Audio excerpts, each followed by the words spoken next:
आज हम पढ़ेंगे आपातकालीन उपबंध। भारतीय संविधान के आपातकालीन प्रावधान जो संविधान के भाग 18 में हैं और अनुच्छेद 352 से 360 तक है। ठीक है, स्टार्ट करते हैं बिना समय गवाए। ये संविधान के भाग 18 में हाईलाइटर देता हूँ। संविधान के भाग 18 में अनुच्छेद 352 से 360 तक आपातकालीन प्रावधान उल्लिखित है। ठीक है, आपातकालीन प्रावधान उल्लिखित है। तो सबसे पहले हम लोग क्या करते हैं, कुछ अनुच्छेदों के बारे में जान लेते हैं। लिखा है तो 352 जो अनुच्छेद है वो राष्ट्रीय आपातकाल की बात करता है। और कब आपातकाल, वो कहता है युद्ध, बाहरी आक्रमण या सशस्त्र विद्रोह के आधार पर राष्ट्रीय आपातकाल लगाया जा सकता है। ठीक है, 353 उस राष्ट्रीय आपातकाल के प्रभावों की बात करता है। आप आपातकाल तो लगा दोगे, लेकिन उस आपातकाल के प्रभाव कैसे होंगे उसकी बात करता है। जो केंद्र सरकार की शक्ति को कैसे केंद्र सरकार अपनी शक्ति बढ़ाएगी और आपातकालीन प्रभाव उत्पन्न होंगे। ठीक है, 354 क्या करता है, वितरण के प्रावधान बताता है। मतलब राजस्व वितरण में परिवर्तन की अनुमति। जब आपातकाल लग जाएगा, केंद्र सरकार जब सारा सब कुछ सिस्टम चलाएगी तो उसे ज़्यादा धन की ज़रूरत भी पड़ेगी। तो राजस्व वितरण में परिवर्तन की अनुमति 354 में है।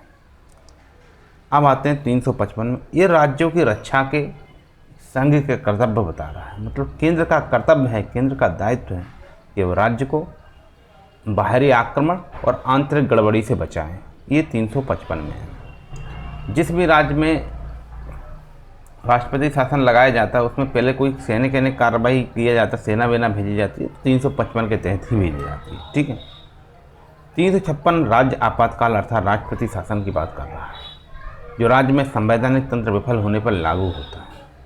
357 राज्य के विषयों पर केंद्र की विधायी शक्ति बात कर रहा है। मतलब राज्य सूची के जो विषय हैं, जब राज्य आपातकाल लागू होगा अर्थात राष्ट्रपति शासन लागू होगा तो राज्य सूची के विषयों पर उस राज्य की विधानसभा नहीं बल्कि संसद कानून बना सकती है।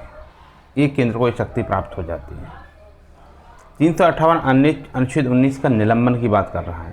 केवल युद्ध या बाहरी आक्रमण की स्थिति में, युद्ध और बाहरी आक्रमण की स्थिति में जैसे ही आपातकाल राष्ट्रीय आपातकाल अनुच्छेद 352 के तहत लगेगा तो अनुच्छेद 19 जो है स्वतः निलंबित हो जाएगा। उसे राष्ट्रपति को आदेश देकर निलंबित करने की ज़रूरत नहीं। वहीं अनुच्छेद 359 जो है वो अन्य मौलिक अधिकारों के निलंबन की बात करता है। इसमें राष्ट्रपति आदेश देकर अनुच्छेद 19 के अलावा शेष सभी मौलिक अधिकारों को निलंबन कर सकती है, या फिर उनको निलंबित ना करके हम लोग ऐसे कह सकते हैं कि उनका हम क्या कर सकते हैं, एक तरीके से रोक सकते हैं, अदालत में जाने से रोक सकते हैं उनको। ये वाले जो मौलिक अधिकार है वो निलंबित नहीं होते हैं, उन्हें अदालत में जाने से रोका जा सकता है उन अनुच्छेदों के उल्लंघन के आधार पर। लेकिन 44वें संशोधन 1978 के माध्यम से अनुच्छेद 20 और अनुच्छेद 21 को अनिलंबनीय बनाया है कि उन्हें कभी भी राष्ट्रपति आदेश द्वारा भी निलंबित नहीं कर सकते, क्योंकि वो प्राण और देह स्वतंत्रता की बात करते हैं, अपराधों के संबंध में दोष सिंधि की बात करते हैं। कोई व्यक्ति आप उससे गिरफ्तार कर ले रहे हैं और उसका कोई अपराध नहीं है तो वो कह सकता है कि भाई मेरा अपराध नहीं है। तो अपराधों के संबंध में, दोष सिद्धि के संबंध में संरक्षण और प्राण एवं देह स्वतंत्रता के तहत अनुच्छेद 359 में 44वें संशोधन के बाद दो मौलिक अधिकारों का कभी निलंबन नहीं होता, 20 और 21 का। आज 360 वित्तीय आपातकाल की बात करते हैं, जो अभी तक हमारे यहाँ कभी नहीं लगा है। यह वित्तीय स्थिरता या ऋण की स्थिति या हमारे भारत की साख खतरे में पड़ जाए तब इसको हम लगा सकते हैं। इससे संबंधित महत्वपूर्ण जजमेंट है केशवानंद भारती केस 1973 का, जिसमें सुप्रीम कोर्ट ने कहा था कि आपातकालीन प्रावधान संविधान के बेसिक स्ट्रक्चर का हिस्सा है, परंतु उनका उपयोग सत्तावादी प्रवृत्ति के लिए नहीं किया जा सकता। इसका तात्पर्य समझिए, सुप्रीम कोर्ट खुद नहीं कह रहा है कि आप आपातकालीन प्रावधानों को खत्म कर दो, उन्हें हटा दो। सुप्रीम कोर्ट कह रहा है कि ये तो हमारे संविधान के बेसिक स्ट्रक्चर, मूल ढांचे का हिस्सा है और इसे, परंतु इनका उपयोग सत्तावादी प्रवृत्ति के लिए नहीं किया जा सकता। क्या होता है, ये तो भारत की एकता और अखंडता की रक्षा के लिए था, किसी पार्टी की रक्षा के लिए थोड़ी बनाया गया। तो लोग क्या करने लगे बाद में, अपनी पार्टी की रक्षा के लिए दूसरे राज्यों में, जैसे मान लो मेरे कांग्रेस का सरकार केंद्र में है और दूसरे राज्य में गैर कांग्रेसी सरकार है, तो गैर कांग्रेसी सरकार को संविधान की विफलता के आधार पर राष्ट्रपति शासन लगा दे रहे हैं। तो ये गलत है। बाकी इनके प्रावधान गलत नहीं है, उनके कार्यान्वयन, उनकी क्रियाशीलता, उनके करने का तरीका गलत है। ठीक है। इंदिरा गांधी बनाम राजनारायण केस है 1975 का। आपातकाल के दौरान अधिकारियों के निलंबन की सीमा को इसी में तय किया गया है। इंदिरा गांधी बनाम राजनारायण ने कहा कि आपातकाल के दौरान कौन कौन से अधिकार निलंबित होंगे, इनकी सीमा को तय किया गया। 1975 का राष्ट्रीय आपातकाल 25 जून 1975 को प्रधानमंत्री इंदिरा गांधी ने आंतरिक अशांति के आधार पर आपातकाल घोषित किया था। और यह सबसे बड़ा उदाहरण है जहां संविधान का संघीय स्वरूप लगभग समाप्त हो गया था। संविधान का कैसा स्वरूप? संघीय स्वरूप। हमारा संविधान कैसा हो गया था? एकात्मक हो गया था। केवल केंद्र की ही चल रही थी इस वाले आपातकाल में। ठीक है, क्योंकि ये पार्टी को बचाने के लिए लगाया था, एक तरीके से समझिए तो। ये बात हो गई। अब क्या करते हैं हम लोग, अब अपनी लाइन पे चलते हैं। तो क्या है लाइन आपकी? संविधान के भाग 18 में अनुच्छेद 352 से 360 तक आपातकालीन प्रावधान उल्लिखित है। संविधान के भाग 18, जिसे हम पार्ट 18 भी बोलते हैं, उसका शीर्षक क्या है? उसका शीर्षक है आपातकालीन उपबंध, इमरजेंसी प्रोविजंस। यह अनुच्छेद 352 से 360 तक है। और भारत के संविधान में 3 प्रकार के आपातकाल की व्यवस्था की गई है। तो कितने अनुच्छेद से? 352 से। कितने अनुच्छेद तक? 360 तक। और अब तो आपको लगभग आइडिया हो भी गया किस अनुच्छेद में क्या है, बाकी हम आगे करा देंगे। तो 3 प्रकार के आपातकाल की भारत के संविधान में व्यवस्था है। एक राष्ट्रीय आपातकाल 352, दूसरा राज्य आपातकाल अनुच्छेद 356, और चौथा वित्तीय आपातकाल, तीसरा वित्तीय आपातकाल फाइनेंशियल इमरजेंसी 360। जो राज्य आपातकाल है उसे हम प्रेसिडेंट रूल्स भी बोल सकते हैं, स्टेट इमरजेंसी भी बोल सकते हैं। केवल भारत ही वह संघीय देश है जहां आपातकालीन स्थिति में संविधान एकात्मक स्वरूप धारण करता है बिना संविधान संशोधन के। जब 1975 का राष्ट्रीय आपातकाल लगा था तो हमारे देश का संघीय स्वरूप समाप्त होकर एकात्मक हो गया था, और इसके लिए कोई संविधान संशोधन की भी जरूरत नहीं होती है। ठीक है। आपातकालीन प्रावधानों की प्रेरणा वीमर रिपब्लिक के संविधान से ली गई। मतलब जर्मनी में पहले दो संविधान है। जर्मनी का जो पहले का संविधान था वो वीमर रिपब्लिक बोलता, जो हिटलर के ज़माने का संविधान था। वहाँ ऐसे इन्हीं आपातकालों का प्रयोग करके हिटलर ने हिटलर शाही की स्थापना की थी। ये जो अनुच्छेद हैं इनको संविधान सभा में सबसे अधिक बहस और आलोचना का भी सामना करना पड़ा था। सबसे अधिक बहस और आलोचना का सामना करने के पीछे कारण था कि ये संघीय ढांचे के विनाशक है। दिल्ली में बैठी सरकार राज्यों की राज्य सूची के विषय पर काम कर सकती है। राज्यों में राष्ट्रपति शासन, राष्ट्रीय आपातकाल लगा के राज्यों की शक्ति को छीन सकती है। इसलिए इन सबसे अधिक बहस और आलोचना का सामना करना पड़ा था। ठीक है। अब हम अगली लाइन पे चलते हैं। ये प्रावधान केंद्र को किसी भी असमान स्थिति से प्रभावी रूप से निपटने में सक्षम बनाते हैं। इसीलिए तो हम लोगों ने इन्हें रखा था। मेन रीज़न ये है कि ये प्रावधान जो है केंद्र को किसी भी असमान स्थिति से प्रभावी रूप से निपटने में सक्षम बनाते हैं। तो किसमें? निपटने में सक्षम बनाते हैं। केंद्र को असमान स्थिति से निपटने में सक्षम बना रहे हैं। कौन? ये प्रावधान। कैसे बना रहे हैं ये देखते हैं। इसका मतलब है कि संविधान ने केंद्र सरकार को एक्स्ट्रा ऑर्डिनरी पावर्स दी हैं। कैसी पावर्स दी हैं? एक्स्ट्रा ऑर्डिनरी पावर्स दी हैं। ठीक है। ताकि यदि राष्ट्रीय सुरक्षा, एकता या आर्थिक स्थिति खतरे में आए तो केंद्र तुरंत कार्रवाई कर सके। राष्ट्रीय सुरक्षा के आधार पर, राष्ट्रीय एकता के आधार पर, या फिर आर्थिक स्थिरता भी खतरे में आ जाए तो हमारे क्या केंद्र सरकार तुरंत कार्रवाई कर सके बिना किसी बाधाओं के, इन अनुच्छेदों की सहायता से। इसके लिए आप अनुच्छेद 352 का एक पढ़िए। उसमें लिखा है, राष्ट्रपति लिखित रूप में यह घोषित कर सकते हैं कि भारत या उसका कोई भाग युद्ध, बाहरी आक्रमण या सशस्त्र विद्रोह से प्रभावित है। युद्ध से, बाहरी आक्रमण से या सशस्त्र विद्रोह से क्या है? प्रभावित है। सशस्त्र विद्रोह या आर्म्ड रेबेलियन की बात करें तो इसके बारे में अब हम समझते हैं। यह शब्द 44वें संशोधन 1978 में मोरारजी देसाई सरकार से जोड़ा गया। पहले इस शब्द को आर्म्ड रेबेलियन नहीं था, पहले इसे इंटरनल डिस्टर्बेंस अर्थात आंतरिक अशांति बोला जाता था। परंतु यह आपातकाल, इंदिरा गांधी ने आपातकाल का दुरुपयोग किया था, इसीलिए इस दुरुपयोग को रोकने के लिए यह संशोधन किया गया। और इंटरनल डिस्टर्बेंस की वजह हमने आर्म्ड रेबेलियन कर दिया कि आपातकाल तो आप लगाइए, कोई दिक्कत नहीं, पर कोई सशस्त्र विद्रोह कर रहा है तभी तो भारत की राष्ट्रीय एकता खत्म। ये थोड़ी है कि कांग्रेस पार्टी की सरकार नहीं आ रही इसलिए वो आपातकाल लग जाएगा, आंतरिक अशांति, ऐसा नहीं होता है। जनता का मैंडेट है, जनता जिसे चाहे चुन सकती है।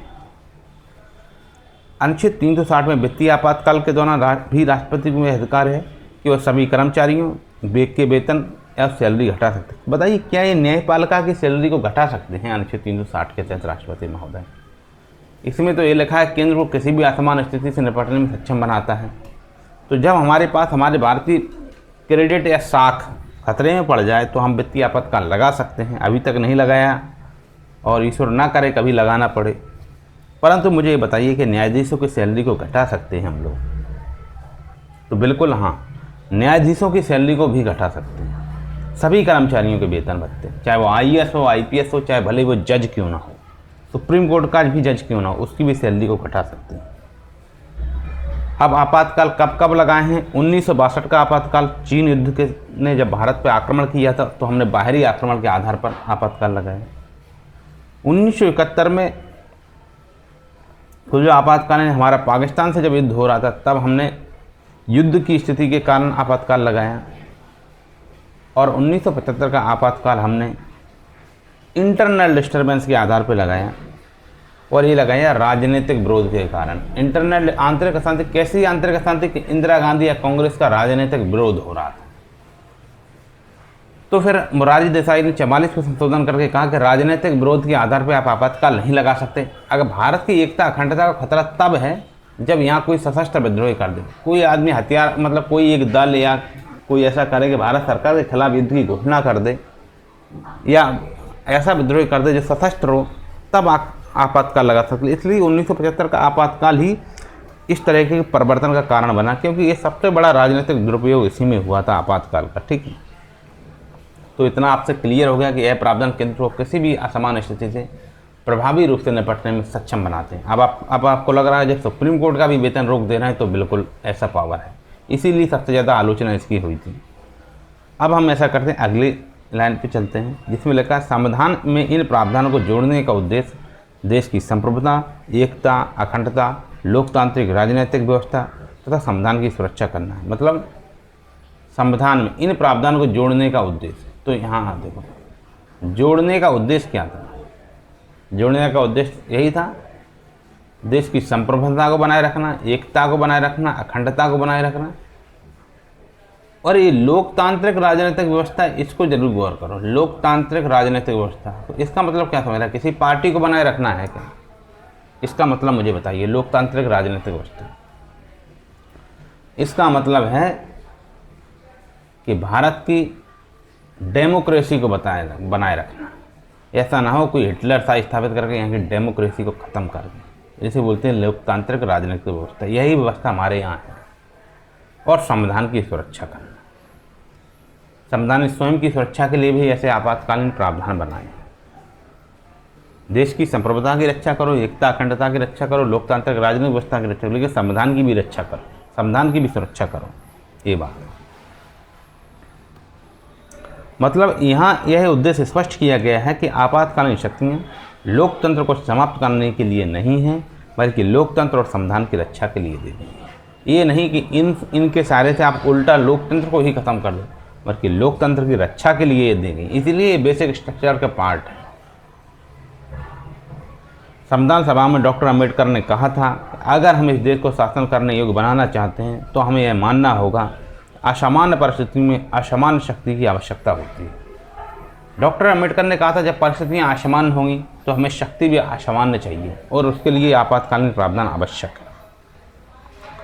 आपातकालीन प्रावधानों के दुरुपयोग को रोकने के लिए 1978 के 44वें संशोधन में क्या क्या सुरक्षा उपाय जोड़े गए थे? तो यही एक और ये तो जोड़ा ही गया था कि आंतरिक अशांति वाला। उसके अलावा क्या जोड़ा गया था बताता हूँ। अब कैबिनेट की लिखित सलाह पर ही राष्ट्रपति आपातकाल घोषित कर सकते हैं। जो इंदिरा गांधी ने आपातकाल लगाया था वो कैबिनेट की लिखित सलाह पर नहीं लगाया था। ठीक है, उसके बाद से यदि आपातकाल लगाएंगे तो अब राष्ट्रपति कैबिनेट की लिखित सलाह देगा, कैबिनेट खुद लिख के देगा। ये लिखित सलाह पर ही राष्ट्रपति आपातकाल घोषित कर सकते हैं, और संसद द्वारा हर 6 महीने में इसकी मंजूरी आवश्यक है। आपातकाल आपने लगा दिया, मान लो आज लगा दे रहे हैं आप, मान लो आपने 1 जनवरी को आपातकाल लगाया तो 6 महीने पीछे, 6 महीने पीछे कितना, 6वां महीना का हो जाएगा। 1 जनवरी को लगाया तो 1 जुलाई को 1 जुलाई को आपको फिर से आपातकाल संसद के लिए संसद की मंजूरी लेना पड़ेगी, उससे ज़्यादा आप नहीं कर सकते हो, ठीक है। तो 6 महीने के अंदर अंदर ही संसद की मंजूरी आवश्यक है। और जो आंतरिक अशांति के आधार पर लगाया था वो उसके लिए हमने सशस्त्र विद्रोह या आर्म रेबेलियन कर दिया है, ठीक है। ये 3 हमने सुरक्षा उपाय जोड़े हैं। पहले लिखित सलाह पे, और लिखित सलाह यदि मिल भी जाती है तो 6 महीने में संसद की अनुमति लो कि संसद क्या कह रही है, लोग क्या कह रहे हैं। फिर उसके बाद आर्म रेबेलियन के स्थान पे आप कभी नहीं, आप आंतरिक अशांति के आधार पर कभी नहीं लगा सकते, भले ही संसद लिखित सलाह दे दे कैबिनेट। लिखित सलाह भी तब देगी जब बाहरी आक्रमण और सशस्त्र विद्रोह की बात हो। ये नहीं है कि भाई लगा दो आंतरिक अशांति के आधार पर, नहीं। Minerva mills versus union of India 1980 में सुप्रीम कोर्ट ने कहा था कि संविधान का मूल ढांचा लोकतंत्र है, स्वतंत्रता और संतुलन पर आधारित है। आपातकाल इसे नष्ट नहीं कर सकता। मतलब आपातकाल की सीमा को तय किया था मिनर्वा मिल्स मामला 1980 में, जिसमें सुप्रीम कोर्ट ने कहा था कि संविधान का जो मूल ढांचा है लोकतंत्र पे, डेमोक्रेसी पे, फ्रीडम पे और बैलेंस पर आधारित है।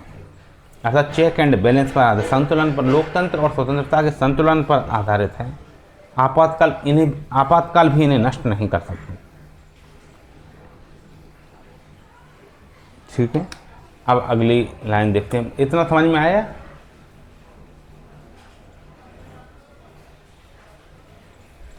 आपातकालीन स्थिति में केंद्र सरकार सर्वशक्तिमान हो जाता है तथा सभी राज्य केंद्र के पूर्ण नियंत्रण में आ जाते हैं, ठीक है। तो आपातकाल के दौरान की स्थिति में क्या होता है? केंद्र सर्वशक्तिमान हो जाता है, केंद्र सरकार सर्वशक्तिमान हो जाती है। इसीलिए केंद्र सरकार आपातकाल को पसंद करती है। केंद्र सरकार सर्वशक्तिमान हो जाती है और सभी राज्य केंद्र के पूर्ण नियंत्रण में आ जाते हैं। ये पूर्ण नियंत्रण आप ध्यान रखें, ये नहीं कहना आंशिक नियंत्रण नहीं, पूर्ण नियंत्रण की बात हो रही है, ये ध्यान रखना। आपातकाल के दौरान भारत का संघीय ढांचा अस्थायी रूप से संघीय से यूनाइटरी बन जाता है, अर्थात ये ढांचा संघीय न रह के अस्थायी रूप से यूनाइटरी होता है। अब ये आपका क्या परमानेंट हो जाता है, परमानेंट नहीं होता, अस्थायी रूप से होता है, वो भी 6 महीने के लिए। अगर संसद 6 महीने के बाद अनुमति देती तो अगले 6 महीने के लिए, लेकिन अनुमति ऐसी अनुमति चाहिए, ठीक है। केंद्र सरकार सभी और कैसे ये ढांचा तो एकात्मक हो जाता है। तो जब एकात्मक हो जाएगा तो क्या करेगी केंद्र सरकार? तो केंद्र सरकार सभी राज्यों के कार्यों को, वहाँ के बजट को, वित्तीय प्रावधानों को, धन वितरण को और वहाँ के प्रशासन पर पूर्ण नियंत्रण प्राप्त कर लेती है, ठीक है।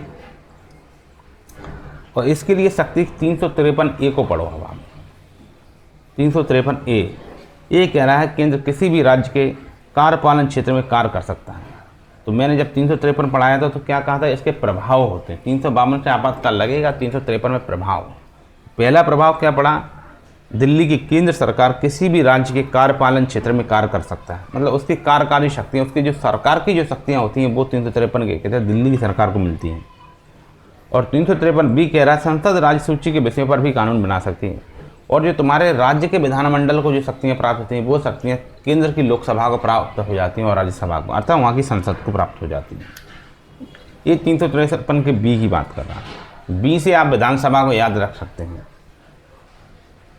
353A क्या कर रहा है? कार्यपालक शक्तियाँ, अर्थात एग्जीक्यूटिव पावर्स। 353 पे क्या है? लेजिस्लेटिव पावर्स, अर्थात विधानसभा की शक्तियाँ,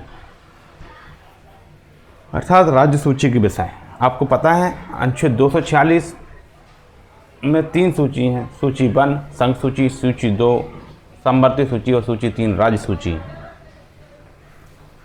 अनुच्छेद 356 तीसरा आर्टिकल के अंतर्गत राष्ट्रपति किसी राज्य की सरकार को भंग कर प्रत्यक्ष शासन लागू कर सकता है।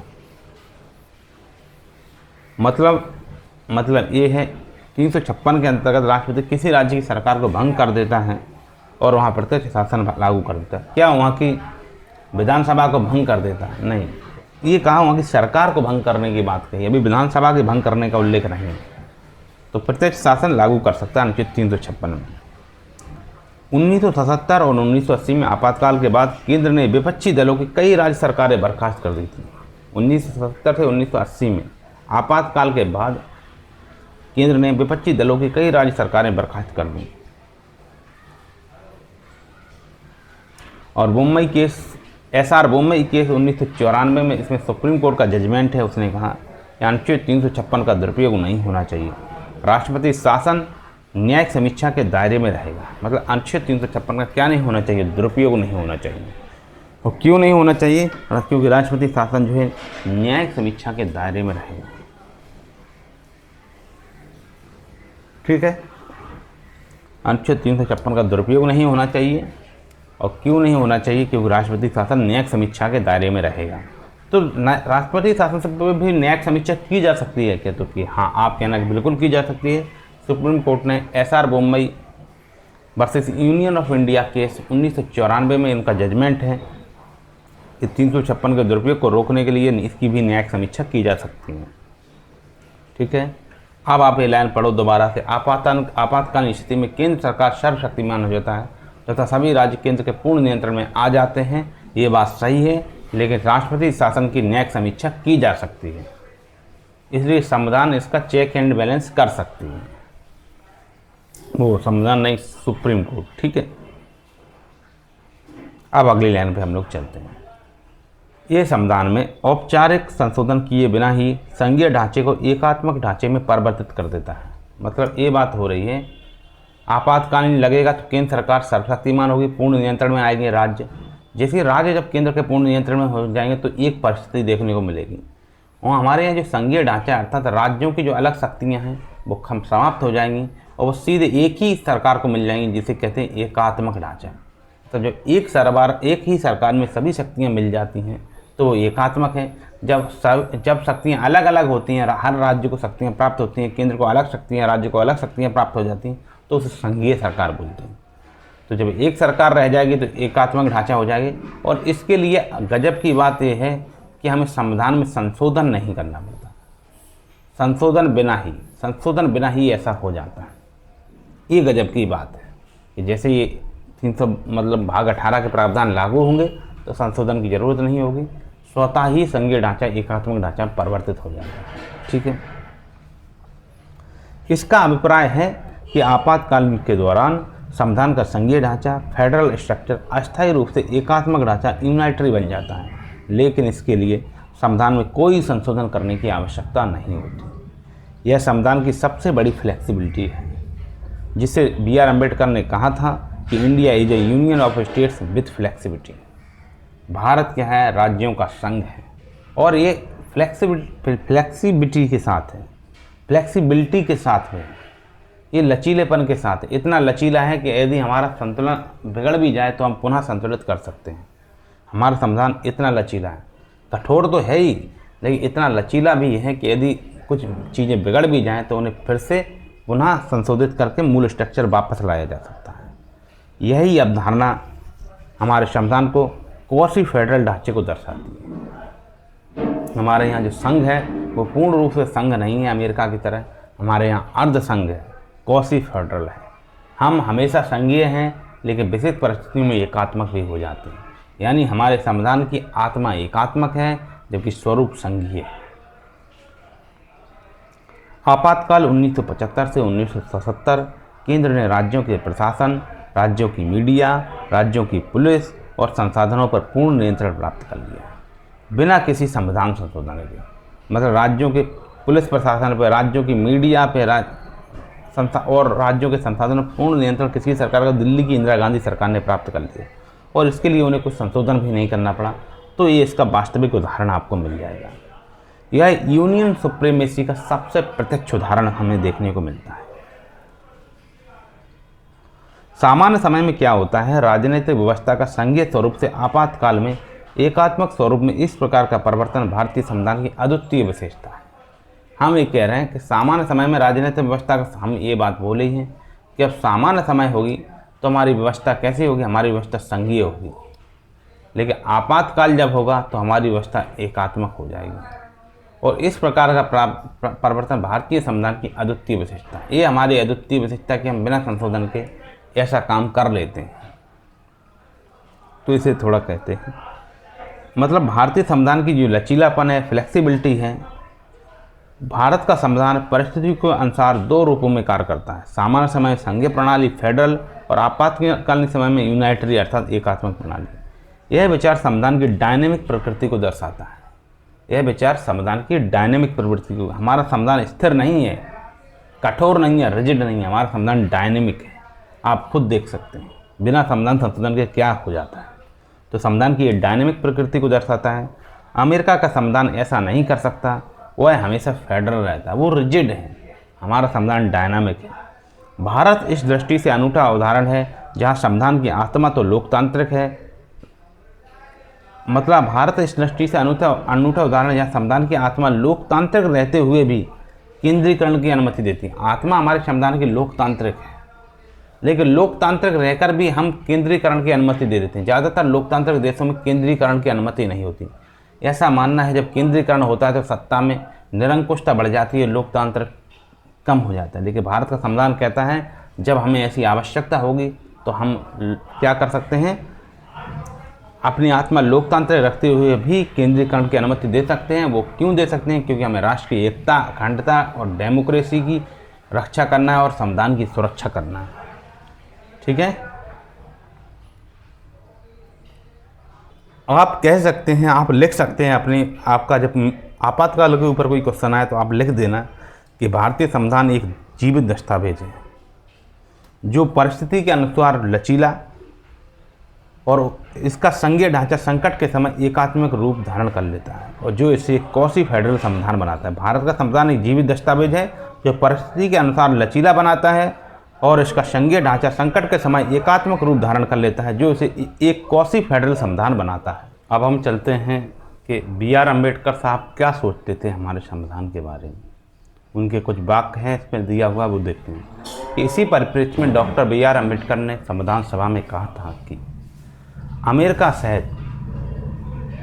सहित सभी संघीय व्यवस्थाएं संघवाद के कड़े स्वरूप में और किसी भी परिस्थिति में अपना स्वरूप और आकार परिवर्तित नहीं कर सकते। दूसरी ओर भारत का संविधान समय एवं परिस्थिति के अनुसार एकात्मक और संघीय दोनों प्रकार का हो सकता है। यह इस प्रकार निर्मित किया गया है कि सामान्यतः संघीय व्यवस्था के अनुरूप कार्य करता है, परंतु आपातकाल में यह एकात्मक व्यवस्था के रूप में कार्य करता है। ये B.R. अम्बेडकर साहब का कथन। इसके मैं आपके मायने समझा देता हूँ। इसके मायने क्या है, मतलब डॉक्टर अम्बेडकर का कथन भारतीय संविधान के लचीलेपन और संघीय स्वरूप पर प्रकाश डाल रहा है, भारतीय संविधान की फ्लेक्सिबिलिटी और फेडरल कैरेक्टर पर प्रकाश डाल रहा है। तो B.R. अम्बेडकर साहब के अनुसार भारत का संविधान कैसा है, लचीलापन है और संघीय है। मतलब अम्बेडकर साहब यह दिखाना चाहते थे कि भारत का संविधान दुनिया के अन्य संघीय देशों से अधिक व्यावहारिक है। मतलब दुनिया के अन्य संघीय देश, भले अमेरिका ही क्यों ना हो, उससे ज़्यादा व्यावहारिक संविधान हमारे भारत का, क्योंकि हमारा संविधान प्रैग्मेटिक नहीं है। अगर ये बात आ जाए कि संविधान के बारे में B.R. अम्बेडकर साहब ने क्या कहा है, तो एक बात आप कभी नहीं भूलना, सीधे हमेशा ये बात हमेशा लिखना कि संविधान सभा की बहस के दौरान कॉन्स्टिट्यूएंट असेंबली डिबेट्स में अम्बेडकर साहब ने कहा था, बार बार कहा कि भारत का संविधान संघीय भी है, एकात्मक भी है। ये बात वो बार बार कहते रहे। तो आपको लिखना क्या है कि B.R. अम्बेडकर साहब ने भारत को union of states not federation of states कहा है। ये अनुच्छेद 1 की व्याख्या में ये उन्होंने बार बार कहा। हमने जानबूझकर यूनियन ऑफ स्टेट ले रहे हैं, नॉट फेडरेशन ऑफ स्टेट। इसका क्या मतलब था? स्पष्ट मतलब था हम राज्यों के संघ हैं और हमारा संघ कैसा, अविनाशी है, जबकि हमारे राज्य विनाशी है। इसलिए हमारा संविधान क्या हो सकता है, समय समय पर संघीय से एकात्मक भी हो सकता है। तो उन्होंने इस संरचना को कोऑपरेटिव फेडरलिज्म, सहयोगी संघवाद विथ यूनाइटरी बायस कहा है। एकात्मकता की ओर झुकाव वाला संघवाद कहा है। और जो कैसे काम करेगा, जो सहयोग से काम करेगा, कोऑपरेशन से काम करेगा। ठीक है, मतलब अंबेडकर साहब की दृष्टि में भारतीय संघीय ढांचा ऐसा है जो केंद्र और राज्य दोनों को शक्तियों में संतुलन रखता है, किंतु राष्ट्रीय संकट की स्थिति में केंद्र को प्राथमिकता दी गई है। ठीक है, अब अंबेडकर साहब ने जो जो लाइनें बोली थी उन लाइनों को अब हम समझने का प्रयास करते हैं। क्या क्या बोला? अमेरिका सहित सभी संघीय व्यवस्थाएं संघवाद के एक कड़े स्वरूप में है। कैसे स्वरूप में? कड़े स्वरूप में। यहाँ अम्बेडकर अमेरिका का उदाहरण इसलिए दे रहे हैं क्योंकि अमेरिका एक रिजिड फेडरेशन है, उसका संविधान बहुत सख्त संघीय व्यवस्था वाला है। उसका कारण है कि अमेरिका राज्यों से मिलकर बना है, जबकि भारत के संविधान ने स्वयं राज्य बनाए, इसलिए दोनों में अंतर है। वहाँ केंद्र और राज्यों की शक्तियाँ स्पष्ट रूप से अलग हैं और सीमित भी हैं, उनमें लिमिटेशन लगा हुआ है। वहाँ राज्य स्वतंत्र हैं, केंद्र उन पर सीधे शासन नहीं कर सकता। अमेरिका के राज्य स्वतंत्र हैं, वहाँ की केंद्र सरकार सीधे राज्यों पर शासन नहीं कर सकती। ठीक है। अमेरिकी संविधान में आपातकालीन प्रावधान हैं या नहीं, मुझे ये बताओ। तो नहीं। अमेरिकी संविधान कैसा है, सख्त संघीय व्यवस्था वाला देश है, इसलिए वहाँ आपातकालीन प्रावधान भी आपको देखने को नहीं मिलेंगे। यही है संघवाद का एक कड़ा स्वरूप। अमेरिका में कोई भी ऐसी परिस्थिति आ जाए, लेकिन संविधान हमेशा संघीय रहेगा, एकात्मक नहीं होगा, चाहे कोई भी परिस्थिति आ जाए, क्योंकि वो अलग अलग लोगों से मिलकर बना है, वो अलग अलग राज्यों से मिलकर बना है, उनके कॉन्ट्रैक्ट के आधार पर बना है। जबकि भारत का संविधान ने तो स्वयं राज्य बनाए हैं। हम उदाहरण देती हैं कि हमने 15 दिन में 3 राज्य बनाए हैं। झारखंड बनाया, हमने छत्तीसगढ़ बनाया, हमने उत्तराखंड बनाया, हमने आंध्र प्रदेश को बनाया, और बिना आंध्र प्रदेश की सहमति से तेलंगाना को बनाया हमने। तो अमेरिका और हमारे में यही अंतर है। राज्यों के पास अपनी अपनी पुलिस है, न्यायपालिका है, कराधान की शक्तियाँ जिन्हें केंद्र नहीं छीन सकता। ये अमेरिका में है। राज्यों की उनकी अपनी पुलिस है, उनकी अपनी न्यायपालिका है। हमारी न्यायपालिका तो एकीकृत है, सुप्रीम कोर्ट के बाद हाई कोर्ट है, हाई कोर्ट के बाद अधीनस्थ न्यायालय है। देखिए और हमारा, आप कहोगे एक न्यायपालिका कैसे? ऐसे राज्य सूची के विषय होते हैं, मतलब राज्य सूची के विषयों पर हमारा हाई कोर्ट राज्य सूची के विषय को देखता है, तो क्या वो संघ सूची के विषय को नहीं देख सकता? बिल्कुल देख सकता है। अच्छा ये बताइए, जो हम लोग इतने संघीय ढांचा की बात कर रहे हैं, ये हम संघीय ढांचा किस देश से लिए हैं बताइए? संघीय ढांचा हम किस देश से लिए हैं बताइए? तो हम यह संघीय ढांचा अमेरिका से ही लिए हैं। ठीक है, इसीलिए बी आर अम्बेडकर साहब अमेरिका से इसकी तुलना कर रहे हैं। तो अमेरिका का संविधान का स्वरूप कठोर है, संघीय है, रिजिड फेडरल है, जबकि भारत का लचीला संघीय है, तो फ्लेक्सिबल फेडरल है।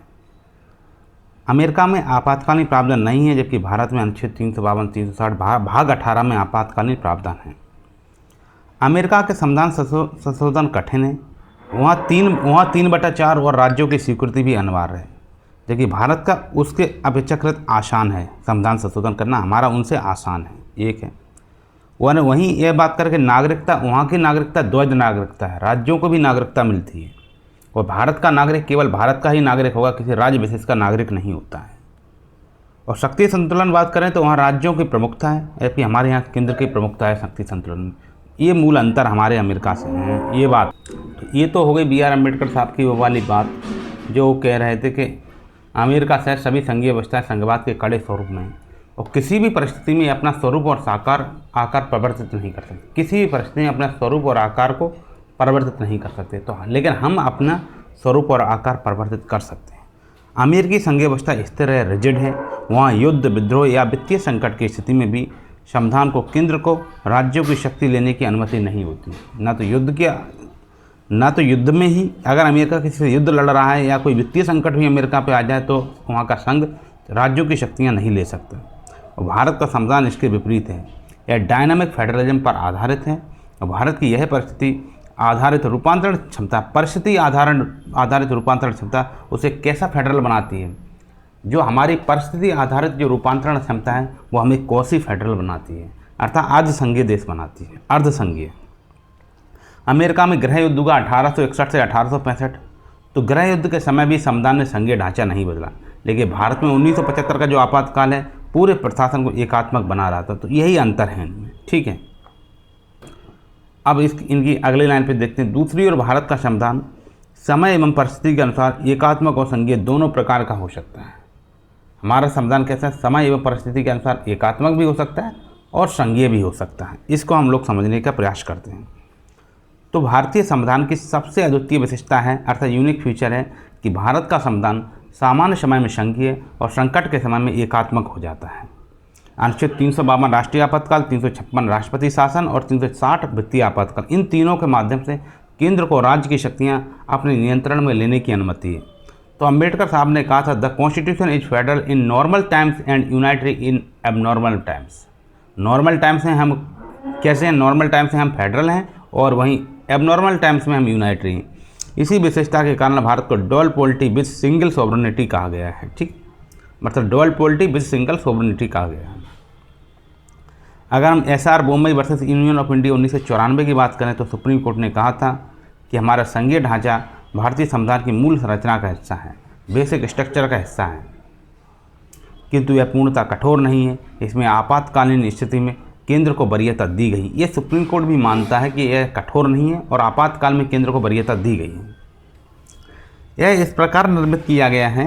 हम अगली लाइन में आते हैं कि इसमें तो ये हो गया कि दूसरे भारत का सामना समय एवं परिस्थिति के अनुसार एकात्मक और संघीय हो जाता है, आप समी कहें, और यह इस प्रकार निर्मित किया गया कि सामान्यतः यह संघीय व्यवस्था के अनुरूप काम करता है, सामान्यतः संघीय, परंतु आपातकाल में यह एकात्मक व्यवस्था के रूप में कार्य करता है। इससे स्पष्ट होता है कि संविधान हमारा डुअल कैरेक्टर है।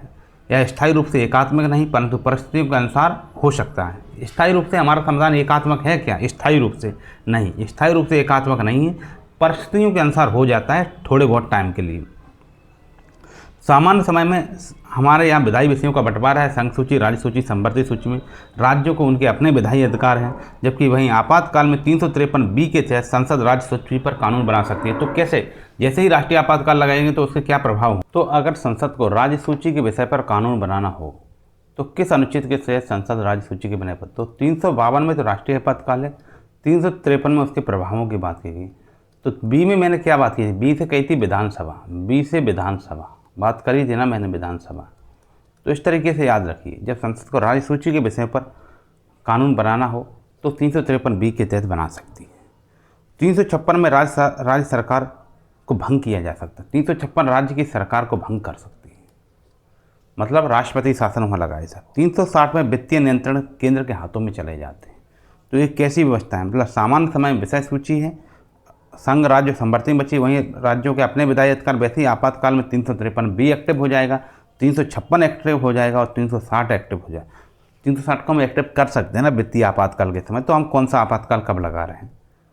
1971 और 1975 के आपातकालों के दौरान केंद्र ने सभी राज्यों की शक्तियाँ अपने अधीन कर ली। यह संविधान के यूनाइटेड ऑपरेशन मोड की जीवंत मिसाल है। भारतीय संविधान परिस्थितियों के अनुसार स्वयं को संघीयता से एकात्मकता में रूपांतरित कर सकता है। यही इसे विश्व के सभी संविधानों में अद्वितीय विशेषता वाला बनाता है। ठीक है, अब हम चलते हैं आगे के कथन क्या हैं। अगर हम देखें तो संविधान में, हमारा जो संविधान है उसमें 3 प्रकार के आपातकाल को निर्दिष्ट किया गया है। 3 प्रकार के आपातकाल। संविधान निर्माताओं ने 3 विशिष्ट प्रकार के आपातकाल का प्रावधान रखा। क्यों रखा था?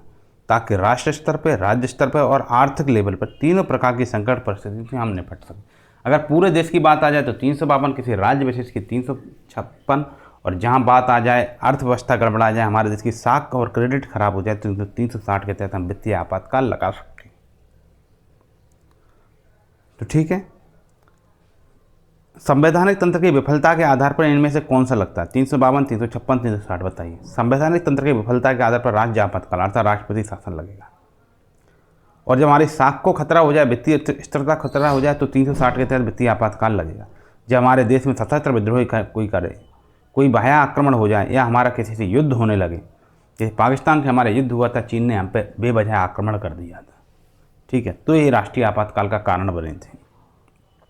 ठीक है, 1971 में पाकिस्तान से युद्ध के कारण और चीन के आक्रमण के कारण 1962 में ये हम आपातकाल लगाते थे। केवल राष्ट्रीय आपातकाल में आपातकाल की घोषणा शब्द का प्रयोग हुआ है। अगर आपातकाल की घोषणा की बात कहें कि इस शब्द का प्रयोग कहाँ हुआ है, तो केवल राष्ट्रीय आपातकाल जो अनुच्छेद 352 के तहत आपातकाल की घोषणा का प्रयोग हुआ, जबकि अन्य 356 और 360 में आपातकाल शब्द नहीं लिखा गया है। ये बात ध्यान रखना, 356 और 360 में आपातकाल की बात नहीं लिखा गया है, 52 में लिखा गया कि आपातकाल की घोषणा करेंगे। ठीक है, ये थोड़ा अंतर है। अब हम अगली लाइन पे चलते हैं। इसमें लिखा है ये वाला, जो युद्ध, बाह्य आक्रमण और सशस्त्र विद्रोह के कारण आपातकाल को राष्ट्रीय आपातकाल के नाम से जाना जाता है। देखो, जब युद्ध हो जाए, बाह्य आक्रमण हो जाए, सशस्त्र विद्रोह, तो आपातकाल राष्ट्रीय आपातकाल के नाम से जाना जाता है। किंतु संविधान ने इस प्रकार के आपातकाल के लिए आपातकाल की घोषणा का वाक्य का प्रयोग किया है। लेकिन संविधान ने आपातकाल की घोषणा कहा है, राष्ट्रीय आपातकाल नहीं कहा संविधान ने कहा आपातकाल की घोषणा वाक्य का प्रयोग किया है। ये बात ध्यान रखना, जबकि बाकी से इनको अलग हम लोग करें। वहीं राज्य में संवैधानिक तंत्र की विफलता के कारण जो आपातकाल लगता है उसे हम राष्ट्रपति शासन कहते हैं। अनुच्छेद 356 में राष्ट्रपति शासन के नाम से जाना जाता है। ठीक है, राज्य में संवैधानिक तंत्र की विफलता के आधार पर लगेगा तो वो राष्ट्रपति शासन हो जाएगा। और देख लेते हैं। इसे दो अन्य नामों से भी जाना जाता है। राष्ट्रपति शासन को दो अन्य नाम से जाना जाता है। एक तो राज्य आपातकाल कह सकते हैं, राज्य आपातकाल, और इसे संवैधानिक आपातकाल कहते हैं क्योंकि संवैधानिक तंत्र की विफलता के आधार पर लगाया जाता है। किंतु संविधान ने इस स्थिति के लिए आपातकाल शब्द का प्रयोग नहीं किया है, ये बात याद रखना। लेकिन संविधान ने इसके लिए आपातकाल शब्द का प्रयोग नहीं किया है, तो ऐसा है। और तीसरा है भारत की वित्तीय स्थिति अथवा साख के खतरे के कारण अधिरोपित आपातकाल, जिसे वित्तीय आपातकाल कहते हैं। भारत की वित्तीय स्थिति साख खतरा में पड़ जाए तो इसे वित्तीय आपातकाल कहा जाता है। ठीक है, तो अब हम ऐसा करते हैं, इन तीनों को आप कहीं कंफ्यूज ना हो जाए, इनकी कंफ्यूजन हम पूरी तरह से जड़ मूल से ख़त्म कर देते हैं। ठीक है, तो ऐसे समझिए। इतना तो आपको क्लियर हो गया आपातकाल के संबंध में कि आपातकाल के संबंध में ये बात क्लियर हुआ कि नहीं। केवल राष्ट्रीय आपातकाल जो अनुच्छेद 352 में, उसी के लिए आपातकाल घोषणा शब्द का प्रयोग हुआ है। हम कहते भले इसे राष्ट्रीय आपातकाल है, लेकिन संविधान में जो शब्द प्रयोग हुआ वो आपातकाल की घोषणा का शब्द प्रयोग हुआ, आपातकाल की घोषणा का प्रयोग हुआ। अब वो पूरे भारत में वो घोषणा लागू होती है, इसलिए उसे हम राष्ट्रीय आपातकाल कह देते हैं। ठीक है, क्योंकि वो गिलास अगर संविधान में लिखा है गिलास आधा भरा है, तो आप स्वाभाविक समझ सकते हैं कि गिलास आधा खाली है तभी तो आधा भरा हुआ है। तो ये सिंपल बात है। और 356, 360 के लिए आपातकाल शब्द नहीं लिखा गया है। ठीक है, अब रही बात इस पर, युद्ध, बाह्य आक्रमण और सशस्त्र विद्रोह के कारण आपातकाल को राष्ट्रीय आपातकाल के नाम से जाना जाता है। इसे समझते हैं, इतनी ही बात समझेंगे। कितनी? इतना नाम से जाना जाता है, इतनी बात समझिए। युद्ध, बाह्य आक्रमण और सशस्त्र विद्रोह के कारण आपातकाल को राष्ट्रीय आपातकाल के नाम से जाना जाता है।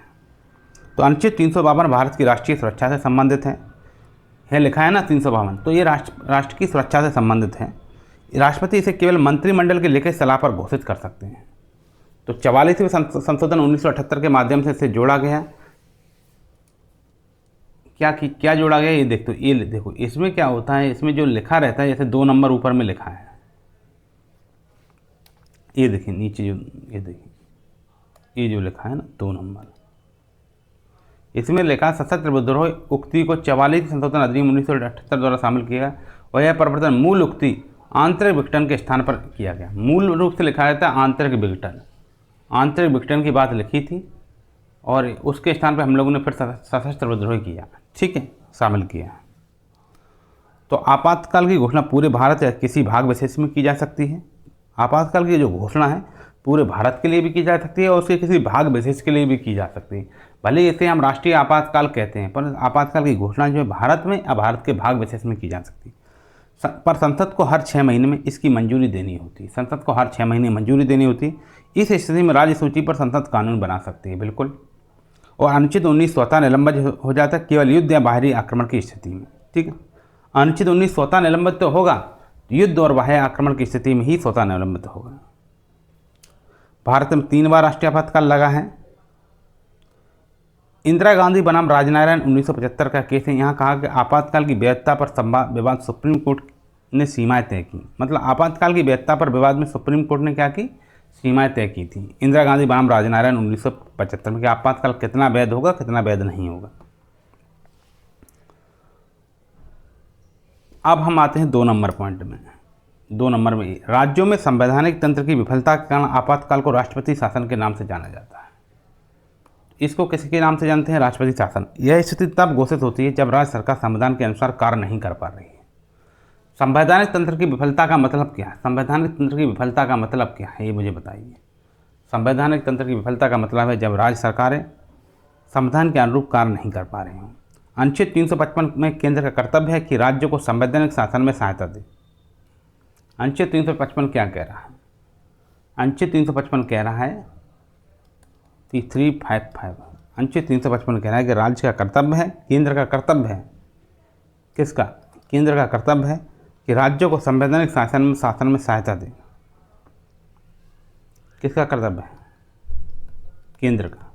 क्या कर्तव्य है? कि राज्यों को संवैधानिक शासन में सहायता दे। राष्ट्रपति शासन की अवधि 6 महीने, अधिकतम 3 वर्ष तक कुछ शर्तों से। राष्ट्रपति शासन की जो अवधि है 6 महीने है और अधिकतम कितनी हो सकती है? 3 वर्ष तक हो सकती है। ये राष्ट्रपति शासन के लिए है। 355 के तहत केंद्र का कर्तव्य है कि राज्यों को संवैधानिक शासन में सहायता दे। राज्यों की सुरक्षा करे। ये किसका कर्तव्य है? केंद्र का कर्तव्य है। 355 के तहत केंद्र के कर्तव्यों की बात कही गई है। और इसके तहत केंद्र क्या कर सकता है? राष्ट्रपति शासन लगाता है। जब संवैधानिक तंत्र विफल हो जाता है तो 6 महीने के लिए ये होगा और अधिकतम 3 वर्ष तक। कुछ 6 महीने होता है, फिर हम उसे बढ़ा के 3 साल तक कर सकते हैं, लेकिन मैक्सिमम 3 साल से ज़्यादा राष्ट्रपति शासन नहीं लग सकता। और संसद राज्य की विधानसभा के स्थान पर कानून बना सकते हो। इसमें क्या हो सकता है? संसद जो है राज्य की विधानसभा के स्थान पर कानून बना सकती है। ठीक है। SR Bombay versus union of India 1994 में सुप्रीम कोर्ट ने कहा अनुच्छेद 356 का प्रयोग न्यायिक समीक्षा के दायरे में रहेगा। इसे राजनीतिक हथियार के रूप में प्रयोग नहीं किया जा सकता। न्यायिक समीक्षा से मतलब ये रोकेंगे, अगर वास्तव में है तो लगाइए, ये नहीं कह रहे कि लगाना नहीं है, पर ये राजनीतिक हथियार के तरह मत प्रयोग कीजिए इसका। ठीक है, कि मेरी सरकार केंद्र में है तो तुम्हारी कोई दूसरी पार्टी की सरकार राज्य में, तो उस पर फिर राष्ट्रपति शासन लगा दो, ये नहीं होगा। ये एसआर बोम्बई केस 1994 के माध्यम से सुप्रीम कोर्ट ने कहा। पहले क्या होता था, कोई सरकार केंद्र में आ जाती थी, वो बाकी राज्यों की सरकार पर राष्ट्रपति शासन लगा देते थे।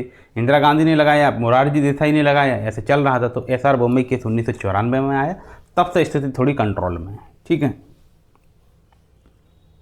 और ये रही बात राष्ट्रपति शासन की, 1959 में ES नंबूदरई जो केरल के मुख्यमंत्री थे उन्हें हटाया था और उनकी केरल की पहली कम्युनिस्ट सरकार पर राष्ट्रपति शासन लगाया गया था 1959 में।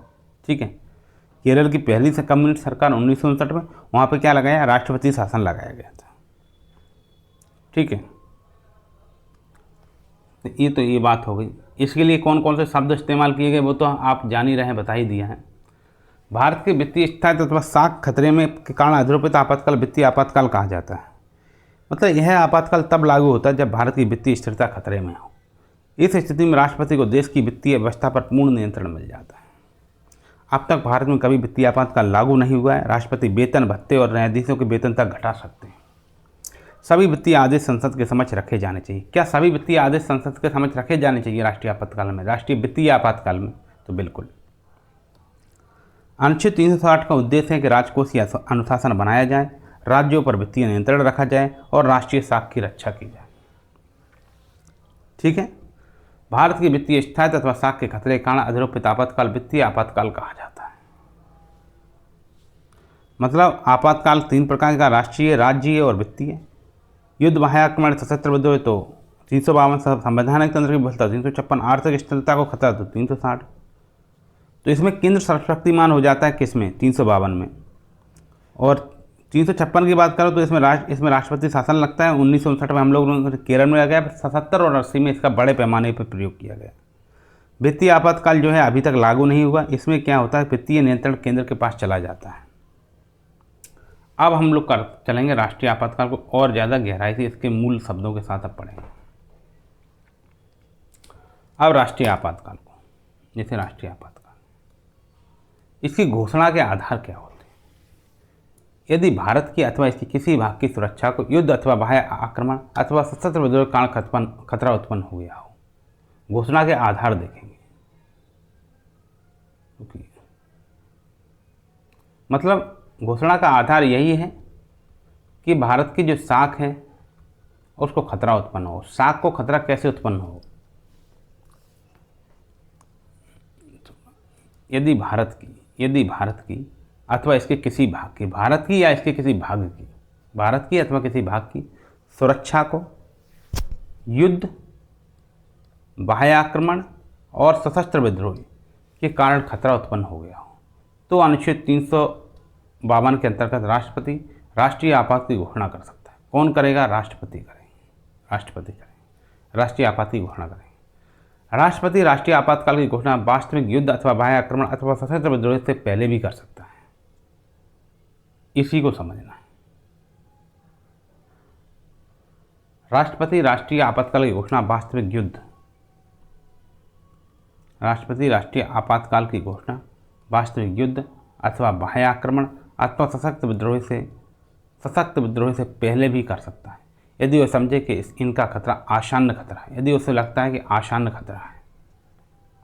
अगर इस तरीके की अगर बात की जाए तो मैं आपसे कुछ सवाल पूछना चाहता हूँ कि राष्ट्रपति के संतोष का मतलब क्या है?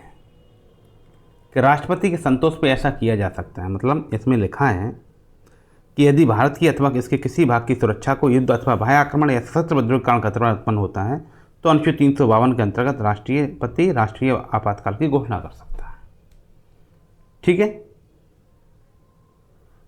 तो इसी में पता क्या कहा गया, यह कहता है कि जब राष्ट्रपति को असंतोष हो जाए, 352 का एक पढ़ो, 352 का एक पढ़ो, 352 तो एक कह रहे हैं पर 352 का एक रियल में आप पढ़ोगे तो उसमें पता क्या लिखा है, उसमें लिखा है कि जब राष्ट्रपति को यह संतोष हो जाए कि भारत की सुरक्षा को युद्ध के कारण, वार के कारण, एक्सटर्नल एग्रेशन के कारण या आर्म रेबेलियन के कारण खतरा है तो राष्ट्रपति आपात की घोषणा कर सकता है। यहाँ राष्ट्रपति का संतोष हो जाए इसका मतलब क्या है, राष्ट्रपति के सेटिस्फिकेशन का मतलब क्या है।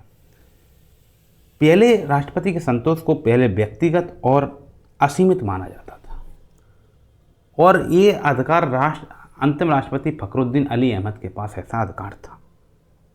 उसके बाद के राष्ट्रपतियों को यह अधिकार नहीं दिया गया। 44वें संशोधन 1978 ने स्पष्ट कहा कि अब यह कैबिनेट की लिखित सलाह पर होगा, कैबिनेट लिखित सलाह देगी उस पर होगा। इसका अर्थ क्या है, कैबिनेट की लिखित सलाह का अर्थ होगा कैबिनेट, पहले इंदिरा गांधी ने फ़ोन करके, टेलीफोन करके राष्ट्रपति से बोला कि राष्ट्रपति राष्ट्रीय आपातकाल लगा दो, फखरुद्दीन अली अहमद ने लगा दिया। ठीक है, एक बात तो ये हो गई। अब क्या है, कैबिनेट की लिखित सलाह का क्या होगा, क्या हमारे प्रधानमंत्री नरेंद्र मोदी राष्ट्रीय आपातकाल लगा सकते हैं? तो नहीं, प्रधानमंत्री अकेले राष्ट्रपति से कह नहीं सकते, पूरे मंत्रिपरिषद की लिखित सिफारिश चाहिए जिसे हम कैबिनेट कहते हैं। कैबिनेट का उल्लेख पहली बार संविधान में यहीं से स्पष्ट हुआ है। 44वें संशोधन से पहले कैबिनेट शब्द का उल्लेख नहीं होता था। तो कैबिनेट की लिखित सलाह पर होगा, मतलब मुख्य प्रमुख मंत्री जो होंगे, प्रमुख मंत्री, मुख्य प्रधानमंत्री के अलावा जो अन्य मंत्री हैं, जो महत्वपूर्ण मंत्री हैं, उनकी लिखित सलाह पर ऐसा होगा। एक तो ये हो गई। अब रही बात सुरक्षा, ये लिखा है कि यह कहता है कि जब राष्ट्रपति को संतोष हो जाए कि भारत की सुरक्षा को युद्ध, बाह्य आक्रमण, सशस्त्र विद्रोह के कारण खतरा है। तो सुरक्षा क्या है, सुरक्षा शब्द का अर्थ केवल सैन्य दृष्टि से नहीं है। सुरक्षा शब्द का अर्थ है संवैधानिक व्यवस्था की स्थिरता से जुड़ा है। ठीक है, सैन्य दृष्टि से सुरक्षा तो होता ही है, लेकिन इसकी सुरक्षा का अर्थ यहाँ पे हम संवैधानिक व्यवस्था की स्थिरता को भी सुरक्षा से जोड़ते हैं। भारत के किसी भाग का अर्थ सिर्फ एक राज्य या क्षेत्र पर भी आपातकाल लगाया जा सकता है। ठीक है, और ऐसा हमने 42वें संशोधन के बाद किया। ऐसा लिखा है ना, इसमें क्या लिखा है ऊपर में आपको बताते हैं कि मतलब पूरे भारत की या उसके किसी भाग की। ये जो लिखा है ना, भाग कहाँ है कर्सर,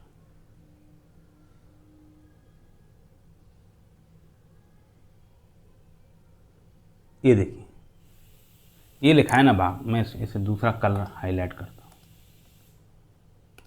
ये देखिए, ये लिखा है ना भाग, भारत की अथवा किसी भाग की लिखा है ना। तो ये भाग का अर्थ क्या है? भारत के किसी भाग का अर्थ है सिर्फ एक राज्य या क्षेत्र पर भी आपातकाल लगाया जा सकता है। मतलब अनुच्छेद 352 के तहत आपातकाल, उसे हम भले ही राष्ट्रीय आपातकाल कहते हैं, परंतु ऐसी आपातकाल की घोषणा किसी एक विशेष राज्य पर भी और विशेष क्षेत्र पर भी लगाया जा सकता है। इसका मतलब ये है कि ये हमारे संविधान में नहीं था, ये 42वें संशोधन 1976 के बाद जोड़ा गया।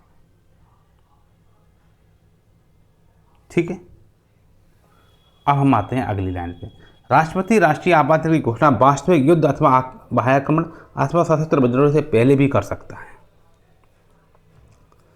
यदि वह समझे कि इनका आसान खतरा है। देखिए, एक तो ये हो गया कि ऐसे कर सकता है, लेकिन ये तो ये होने से पहले भी कर सकता है, मतलब प्रिवेंटिव है, प्रोटेक्शनिज्म में ऐसा कर सकता है। ये बात लिखिए। ठीक है, इसको संवैधानिक आधार इसका क्या है? इसका अंदर संवैधानिक आधार 352 के वन में क्या लिखा है कि उसके आसन खतरे शब्द जोड़े गए। इमिनेंट डेंजर, तो ये शब्द जोड़ा गया। यह प्रिवेंटिव डिक्लेरेशन की शक्ति है।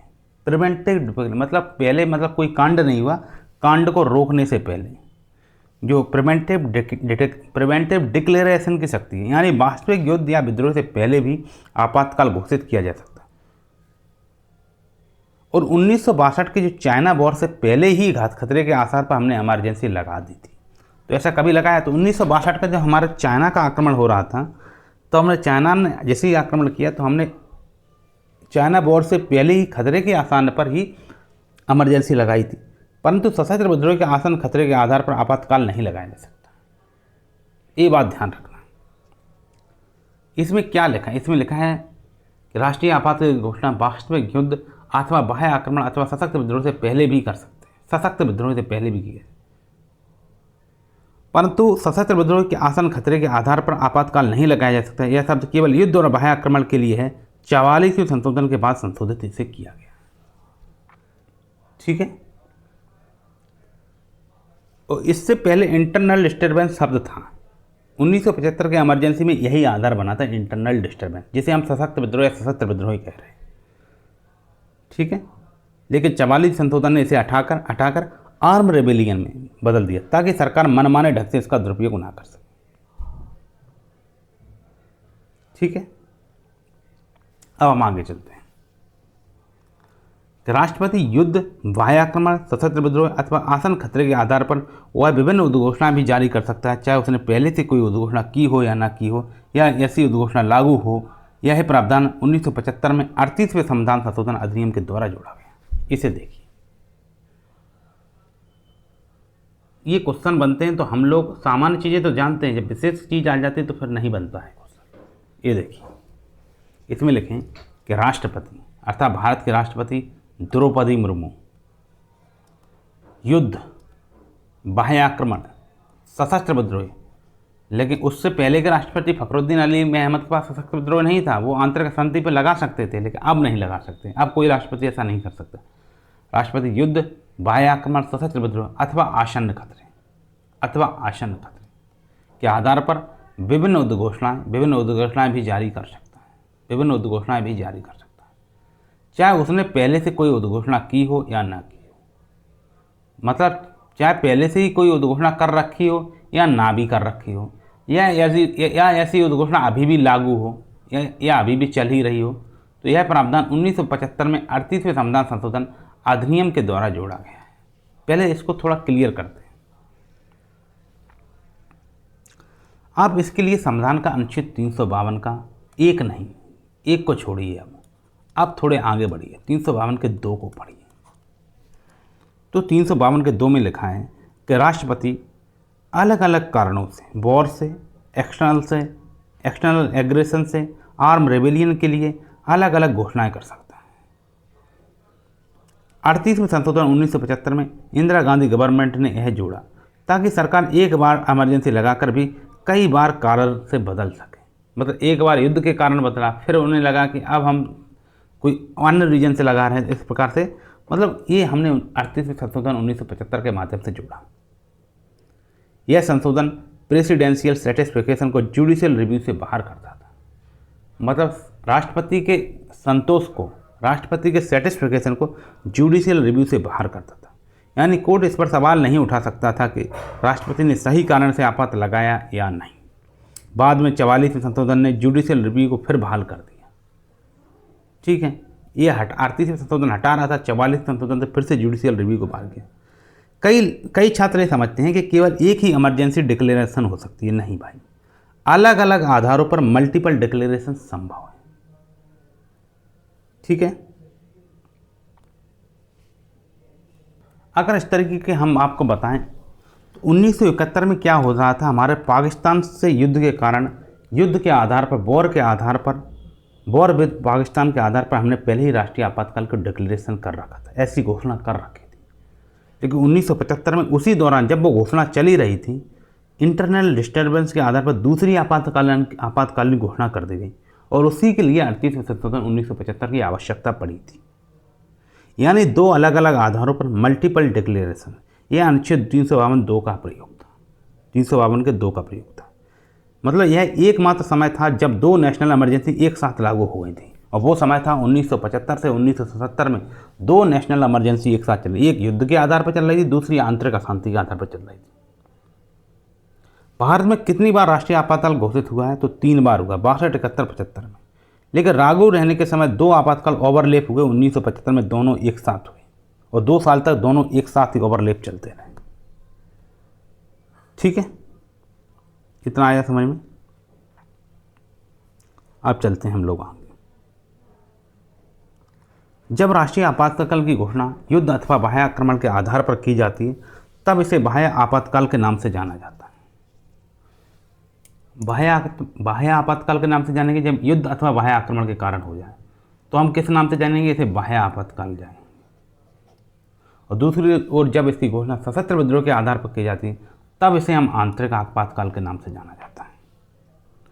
मतलब बाह्य आपातकाल एक्सटर्नल इमरजेंसी वॉर या एक्सटर्नल एग्रेशन 1962-1971 के युद्ध। आंतरिक आपातकाल आधार रहेगा सशस्त्र विद्रोह आर्म रेबेलियन 1975 इंदिरा गांधी द्वारा घोषित इमरजेंसी। हालांकि आधार इसका इंटरनल डिस्टर्बेंस था जो अब हटा दिया गया है। ठीक है, सशस्त्र विद्रोह का अर्थ केवल पॉलिटिकल प्रोटेस्ट नहीं, इसमें हिंसात्मक विद्रोह या आर्म इंसरिएशन शामिल है। यानी केवल असंतोष या आंदोलन नहीं बल्कि संविधान विरोधी हथियारबंद विद्रोह की बात हो रही है। बाह्य आपातकाल और आंतरिक आपातकाल दोनों के प्रभाव सेंटर स्टेट रिलेशन और फंडामेंटल राइट्स सस्पेंशन से अलग अलग होते हैं। बाह्य आपातकाल और आंतरिक आपातकाल दोनों के प्रभाव केंद्र राज्य संबंधों पे और फंडामेंटल राइट्स सस्पेंशन पे अलग अलग होते हैं। इसे थोड़ा हम समझते हैं। अब हम देखते हैं कि प्रभाव कैसे अलग अलग होते हैं। क्या आवश्यकता पड़ जाती है जब युद्ध के आधार पर आपातकाल लगा था तो आंतरिक अशांति पर आपातकाल लगाने की इंदिरा गांधी को आवश्यकता क्या पड़ गई थी? तो इसके देखते हैं केंद्र राज्य संबंधों पर इनके प्रभाव कैसे अलग अलग होते हैं। रही बात कानूनी प्रभाव की, तो कानूनी प्रभाव मतलब संसद को राज्य की सूची पर भी कानून बनाने का अधिकार मिल जाता है, लेकिन केवल तब तक जब तक आपातकाल लागू है। और यही प्रभाव आंतरिक आपातकाल में होता है, परंतु यह केंद्र के अधीन राज्यों पर और अधिक नियंत्रण देता है। आंतरिक आपातकाल राज्यों पर और अधिक नियंत्रण देता है और बाह्य आपातकाल मतलब राज्य सूची विषय पर कानून बनाने का अधिकार मिल जाता है, लेकिन केवल तब तक जब तक आपातकाल लागू हुआ है। तो आंतरिक आपातकाल में क्या होता है कि आप सीधा राज्यों पे ही फोकस करते हैं, क्योंकि आंतरिक अशांति राज्यों में ही होती है। ठीक है, और बाह्य आपातकाल में बॉर्डर पर अशांति की बात होती है। और ये तो हो कानून पर प्रभाव। कार्यपालिका पर प्रभाव की बात करें, केंद्र राज्य सरकारों को निर्देश देने की शक्ति प्राप्त करता है और यहाँ भी केंद्र के निर्देश राज्यों पर बाध्यकारी हो जाते हैं, जिसमें आंतरिक आपातकाल में ज़्यादा बाध्यकारी हो जाते हैं। ठीक है, ठीक है। और वित्तीय प्रभाव की बात करें तो राष्ट्रपति यह घोषित कर सकता है कि वित्तीय संबंध को बदल दिया गया है। उदाहरण, राज्यों को जीएसटी हिस्सा या ग्रांट रोका जा सकता है। अनुच्छेद 268 और 279 268 से 279 के तहत जो वित्तीय संबंध हैं उन्हें बदल दिया जाता है। राज्यों को जीएसटी का हिस्सा या ग्रांट रोका जा सकता है। वित्तीय संबंधों पर ये सब समान होते हैं। रही बात मौलिक अधिकारों की, मौलिक अधिकारों पर अनुच्छेद 19 की स्वतंत्रता का अधिकार है और बाह्य आपातकाल में यह स्थगित हो जाता है, सस्पेंड हो सकता है। और आंतरिक आपातकाल में केवल तभी जब आपातकाल आंतरिक विद्रोह के कारण घोषित हुआ हो। ठीक है, तो 1975 में आर्टिकल 19 को निलंबित किया गया था। इसका मतलब ये है। और रही बात इसकी अनुच्छेद 20 और 21 की, जीवन और दंड संबंधी अधिकार पहले निलंबित किए जा सकते थे, लेकिन 44वें संशोधन 1978 के बाद अब इन्हें निलंबित नहीं किया जा सकता। अब दोनों प्रकार की आपात स्थिति में भी ये अधिकार नो सस्पेंसिबल रहेंगे। ठीक है, 1975 में इन्हें निलंबित कर दिया गया था, अब असंभव है इन्हें निलंबित करना, ये समझिए। अनुच्छेद 359 की बात करें, प्रेसिडेंट में suspend enforcement of fundamental right, मतलब राष्ट्रपति नागरिकों को अदालत जाने के अधिकार से वंचित कर सकता है। ऐसा फंडामेंटल राइट को इन्फॉर्मेंट की शक्ति देता है, तो सेम उसमें भी लागू होता है।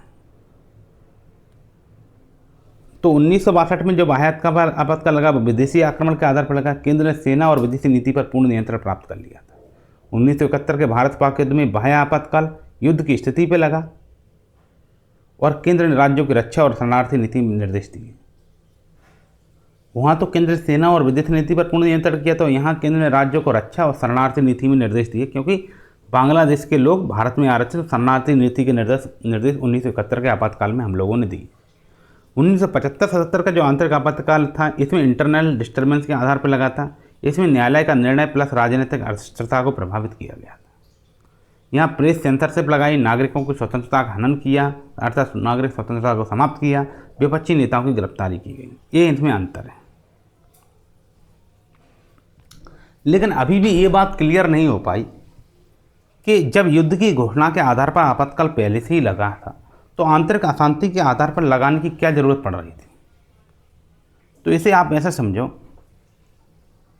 ये एक तरीके से ये 1975 में जब आंतरिक आपातकाल लगाया गया उस समय बाह्य आपातकाल पहले से लागू था, 1971 वाला, यानी देश पहले ही इमरजेंसी के मूड में था। फिर भी नया आंतरिक आपातकाल क्यों लगाया? ये जो खेल था ना, ये संविधान की रक्षा का नहीं, राजनीति का खेल था। मतलब संविधान क्या कह रहा है, अनुच्छेद 352 के तहत कि आपातकाल किसी भी कारण से, चाहे बाहरी खतरा हो या आंतरिक विद्रोह, अलग अलग तरीके से लगाया जा सकता है। इसका मतलब है कि एक इमरजेंसी समाप्त किए बिना भी दूसरी इमरजेंसी अलग कारण से घोषित की जा सकती है, 38वें संशोधन 1975 के माध्यम से। ठीक है, तो 1971 की जो इमरजेंसी थी वो एक्सटर्नल एग्रेशन के आधार पर थी, अर्थात बाह्य आक्रमण, और 1975 की इमरजेंसी तो इंटरनल डिस्टर्बेंस की वजह से थी। ठीक है, इसलिए दोनों एक साथ लागू हो सकती थी और वास्तव में 1975 में दोनों लागू हुई भी थी। इसके पीछे का राजनीतिक कारण क्या था? ये कारण ऐसा था जो संविधान से ज़्यादा राजनीतिक सत्ता के संरक्षण से जुड़ा था। इसके लिए आपको जाना पड़ेगा इलाहाबाद हाईकोर्ट के उस निर्णय पे जो 12 जून 1975 को दिया गया। वहाँ न्यायमूर्ति थे जगमोहन लाल सिन्हा। इनने कहा कि इंदिरा गांधी का लोकसभा चुनाव 1971 में जो रायबरेली से लड़ी थी वो अवैध है, और उसका कारण दिया कि चुनावी आचार संहिता का उल्लंघन किया और सरकार की मशीनरी का दुरुपयोग किया। ठीक है, इस निर्णय के बाद इंदिरा गांधी की संसद सदस्यता हो गई रद्द।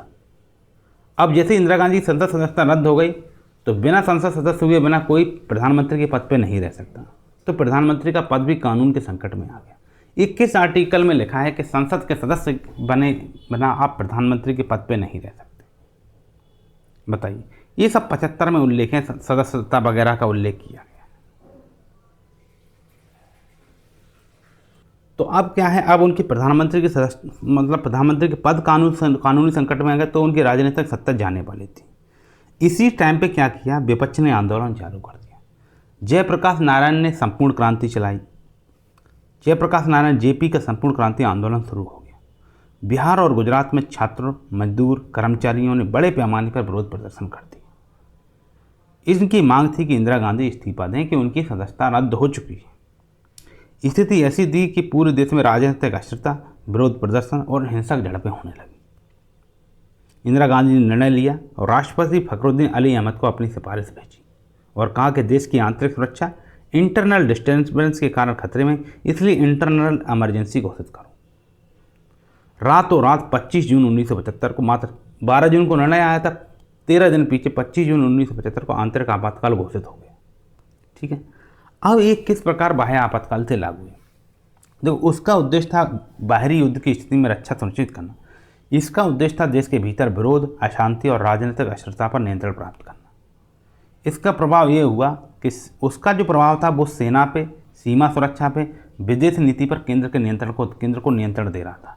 जब ये मीडिया सेंसरशिप पे जो इंदिरा गांधी ने 1975 में लगाया, वो मीडिया की सेंसरशिप में, विपक्षी नेताओं की गिरफ्तारी और नागरिक स्वतंत्रता को समाप्त कर रहा था। ये अंतर है। वो सेना की बात करता था, वो सीमा की बात करता था, वो विदेश नीति की बात करता है। ये मीडिया की बात कर रहा है, ये विपक्ष के नेताओं के, जयप्रकाश नारायण की बात कर रहा है, अटल बिहारी वाजपेयी की बात कर रहा है, ये नागरिकों की स्वतंत्रता की बात कर रहा है कि नागरिक विरोध प्रदर्शन कर सकते हैं अनुच्छेद 19 वाले कि नहीं। और एक उसमें जो केंद्र का अधिकार था वो सीमित था, मुख्यतः रक्षा और विदेश नीति तक था। इसमें केंद्र का जो अधिकार था वो व्यापक था, वह राजनीतिक विरोध तक भी था। ठीक है, जनता पर असर क्या हुआ कि उसमें सामान्य नागरिक जीवन जारी रहा। उसमें सामान्य नागरिक के जीवन में कोई फर्क नहीं पड़ा था, जो बाह्य आपातकाल युद्ध के आधार पर लगा था। और इससे नागरिकों के अधिकारों का दमन हो रहा था, प्रेस की स्वतंत्रता को समाप्त किया गया था। 1971 का आपातकाल राष्ट्रीय सुरक्षा के लिए था, जबकि 1975 का जो आपातकाल था वो राजनीतिक नियंत्रण और सत्ता बचाने के लिए था। ये अंतर आप जानिए। और इसी से संबंधित एक फेमस केस जुड़ेगा जब ये आपातकाल आएगा, एडीएम जबलपुर वर्सेस शिवकांत शुक्ला 1976 का केस है। इसमें क्या हुआ, जब बड़े बड़े नेताओं को पकड़ के जेल में डाला गया, तब नागरिकों ने हैवियज कॉर्पस एक रिट दायर की उनकी गिरफ्तारी को चुनौती देने के लिए। तो सुप्रीम कोर्ट ने कहा कि इमरजेंसी के दौरान फंडामेंटल राइट्स लागू नहीं होते, मूल अधिकार लागू नहीं होते हैं, यानी सरकार किसी को भी जेल में रख सकती है। बाद में फिर 44वें संशोधन 1978 हुआ, तब इसी गलती को सुधारा और लिखा कि अनुच्छेद 20 और 21 को कभी भी निलंबित नहीं किया जा सकता, चाहे वो किसी प्रकार का आपातकाल हो। तो 1971 का इमरजेंसी वो देश की रक्षा के लिए, जबकि 75 की इमरजेंसी अपनी राजनीतिक सत्ता की सुरक्षा के लिए थी। तो अब मैं उम्मीद करता हूं कि आपको ये बात समझ में आ गई होगी कि बाह्य आपातकाल और आंतरिक आपातकाल दोनों के प्रभाव सेंटर स्टेट रिलेशन और फंडामेंटल राइट के सस्पेंशन पर अलग अलग होते हैं। ठीक है, आ गया ना समझ में? अब चलते हैं हम लोग आगे इसमें। तो राष्ट्रीय आपातकाल की उद्घोषणा संपूर्ण देश अथवा इसके केवल इसके किसी भाग पर लागू हो सकती है। 1976 तक 42वें संशोधन अधिनियम ने राष्ट्रपति को भारत के किसी विशेष भाग पर राष्ट्रीय आपातकाल लागू करने का अधिकार प्रदान किया। 1976 के 42वें संशोधन से ऐसा अधिकार जोड़ा गया। मतलब किसी भाग की बात करें। पहले क्या होता था, राष्ट्रीय आपातकाल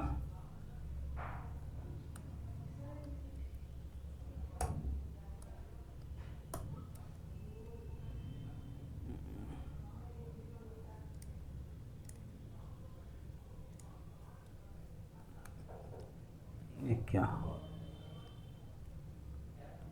तो जो पहले जो होता था ना राष्ट्रीय आपातकाल, बहुत गड़बड़ी इसमें हो रही। ये जो है राष्ट्रीय आपात की उद्घोषणा संपूर्ण देश अथवा केवल इसके किसी एक भाग पर लागू हो सकती है, लेकिन 1976 के 42वें संशोधन अधिनियम ने राष्ट्रपति को भारत के किसी विशेष भाग पर राष्ट्रीय आपातकाल लागू करने का अधिकार प्रदान किया है। इसके लिए आपको पढ़ना पड़ेगा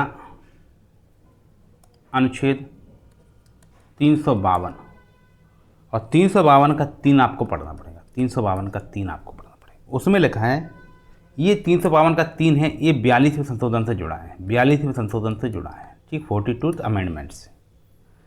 पहले इमरजेंसी जो थी पूरे भारत पर ही लागू होती थी, मतलब पूरे भारत पे इमरजेंसी लगती थी। अब क्या है, राष्ट्रपति इसे पार्शियल इमरजेंसी के रूप में किसी क्षेत्र विशेष में भी लागू कर सकते थे। ये 42वें संशोधन का प्रभाव था।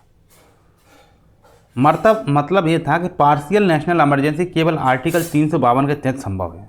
आर्टिकल 356 या आर्टिकल 360 के तहत नहीं आती। पार्शियल नेशनल इमरजेंसी बात क्या है, 352 के तहत ही संभव है। आप ये नहीं कर सकते कि कोई एक राज्य उसके 4 जिलों में आप राष्ट्रपति शासन लगा दें, ऐसा नहीं हो सकता। लेकिन 352 जहाँ पूरे भारत में लगता था, उसके किसी भाग विशेष पे आप लगा सकते थे। 42वें संशोधन 1976 के माध्यम से। यह प्रावधान फेडरल फ्लेक्सिबिलिटी के लिए लाया गया, ताकि अगर खतरा सिर्फ एक हिस्से में हो, जैसे जम्मू कश्मीर में युद्ध स्थिति है, तो पूरे देश पर लागू करने की आवश्यकता न हो। इसके लिए 352 की बात कही। 356 में ऐसा नहीं हो सकता है कि आप अगर उत्तर प्रदेश में इमरजेंसी लगा रहे हैं तो उत्तर प्रदेश के 6 जिलों में इमरजेंसी लगा दे, ऐसा नहीं हो सकता। ठीक है, ये बात है। तो इमरजेंसी कब लागू होती है? राष्ट्रपति की लिखित सलाह पर। राष्ट्रपति को मंत्रिपरिषद की लिखित सलाह पर ही इमरजेंसी लागू होगी, और इसे प्रधानमंत्री की सलाह कहना गलत माना जाएगा। और रही बात जुडिशियल रिव्यू की, तो अब जुडिशियल रिव्यू इसका भी संभव है, इमरजेंसी का भी जुडिशियल रिव्यू संभव है, और वो 44वें संशोधन के बाद में ये पॉसिबल हुआ। और 38वां संशोधन ऐसे किसी भी जुडिशियल रिव्यू को रोकता था, 44 में उसे सुधारा गया। और रही बात इंटरनल डिस्टर्बेंस शब्द की, तो अब ये समाप्त हो गया। इसके स्थान पर आर्म रेबेलियन शब्द उपयोग हो रहा है। पुराने शब्द जो इंटरनल डिस्टर्बेंस है, इससे हमें अब कन्फ्यूज नहीं होना है। रही बात कौन कौन से क्षेत्र पर लागू होगा, तो अब देश का कोई भाग पे भी लागू हो सकती है। पहले पूरे संपूर्ण भारत पे लागू होती थी। इमरजेंसी क्या है? पहले की चेतावनी है, मतलब इमिनेंट डेंजर का प्रावधान केवल वॉर या एक्सटर्नल एग्रेशन के लिए, आर्म्ड रेबेलियन के लिए जो तुम्हारा जो इमिनेंट डेंजर है, मतलब आसन खतरे की बात नहीं होगी। इसे थोड़ा हम लोग क्लियर कर लेते हैं। अगर सीधे और स्पष्ट जवाब दिया जाए तो कि राष्ट्रपति आसन खतरे से पहले किन किन मामलों में राष्ट्रीय आपातकाल घोषित कर सकता है, तो चाहे वो सशस्त्र विद्रोह हो, चाहे वो बाह्य आपातकाल हो, चाहे वो क्या हो, ये युद्ध के कारण हो, आंतरिक अशांति को 44वें संशोधन से हटा दिया है। उसके अलावा जो भी रीजन आपातकाल के हैं, वो आसन खतरे से पहले भी आपातकाल की घोषणा की जा सकती है। एक तो ये हो गया। इसे अगर सही से समझे तो संविधान का अनुच्छेद 352 के अनुसार राष्ट्रपति युद्ध, बाह्य आक्रमण या आर्म रेबेलियन के कारण राष्ट्रीय आपातकाल घोषित कर सकता है, और यह घोषणाएं वास्तविक घटना होने से पहले भी की जा सकती हैं, अगर राष्ट्रपति मंत्रिपरिषद की लिखित सिफारिश पर यह संतुष्ट हो कि ऐसा आसान खतरा इमिनेंट हो जाए। लेकिन इसके लिए क्या है, मंत्रिपरिषद की लिखित सिफारिश इसके लिए भी चाहिए, आसन खतरे पर भी लिखित सिफारिश ही चाहिए। मान लो देश में किसी ने विद्रोह कर दिया, आर्म लेकर 10,000 लोग निकल गए हथियार लेकर कि हम सरकार पलट देंगे, तब तो राष्ट्रीय आपातकाल घोषित होगा ही सशस्त्र विद्रोह के आधार पर। उसके अलावा अगर ऐसी सूचना मिलती है तो भी राष्ट्रीय आपातकाल घोषित किया जा सकता है, लेकिन मंत्रिपरिषद की लिखित सलाह दोनों के मामले में अनिवार्य है। ठीक है, इसे और तरीके से समझिए तो कानूनी शब्दावली और बदलाव क्या क्या हुए इसमें देखो। मूल संविधान में तीसरे कारण के रूप में अर्थात इंटरनल डिस्टर्बेंस के रूप में 44वें संविधान संशोधन 1978 ने इसे बदला और इंटरनल डिस्टर्बेंस को आर्म रेबेलियन में परिवर्तित कर दिया, ताकि जो अस्पष्टता रहती है और दुरुपयोग की जो गुंजाइश रहती है उसे हम कम कर सकें। अब आते हैं इसमें कि आसान खतरा, मतलब खतरा घटना घटित होने से पहले आसान खतरे पर घोषणा की कानूनी मान्यता कैसे मिलेगी। तो अनुच्छेद 352 में स्पष्ट किया गया है कि राष्ट्रपति वह घोषणाएं कर सकता है even before the actual occurrence, यानी युद्ध, आक्रमण या सशस्त्र विद्रोह के आसन खतरे पर भी। इसीलिए सिर्फ घटना के घटित होने तक इंतजार करना जरूरी नहीं है, क्योंकि संवैधानिक रूप से पूर्व संतोष पर भी घोषणा हो सकती है। राष्ट्रपति के संतोष से और राष्ट्रपति के पूर्व संतोष पर भी घोषणा हो सकती है। इसको हम राष्ट्रपति की संतुष्टि के मालिकाना अधिकार को समझते हैं कि ये कैसी संतुष्टि है। फॉर्मल रूप से क्या है, राष्ट्रपति की सेटिस्फिकेशन पर ही घोषणा निर्भर है, परंतु 44वें संशोधन के साथ ही कई सुरक्षा उपायों को हमने जोड़े हैं। जैसे जोड़ दिया कि मंत्रिपरिषद की लिखित सिफारिश, मतलब पहले तो था राष्ट्रपति की संतुष्टि पे, लेकिन अब लगा कि केवल संतुष्टि से काम नहीं चलेगा, तो 44वें संशोधन से हमने ऐसे लिख दिया मंत्रिपरिषद की लिखित सिफारिश पे। अदालतें भी, मतलब अब क्या इस जो लिखित सिफारिश है इसको कोर्ट में चुनौती दी जा सकती है, तो हाँ, अदालत भी इस संतोष की न्यायिक समीक्षा कर सकती है कि जो मंत्रिपरिषद ने जो लिखित सलाह दी है राष्ट्रपति को राष्ट्रीय आपातकाल घोषित करने की, इसकी समीक्षा की जा सकती है।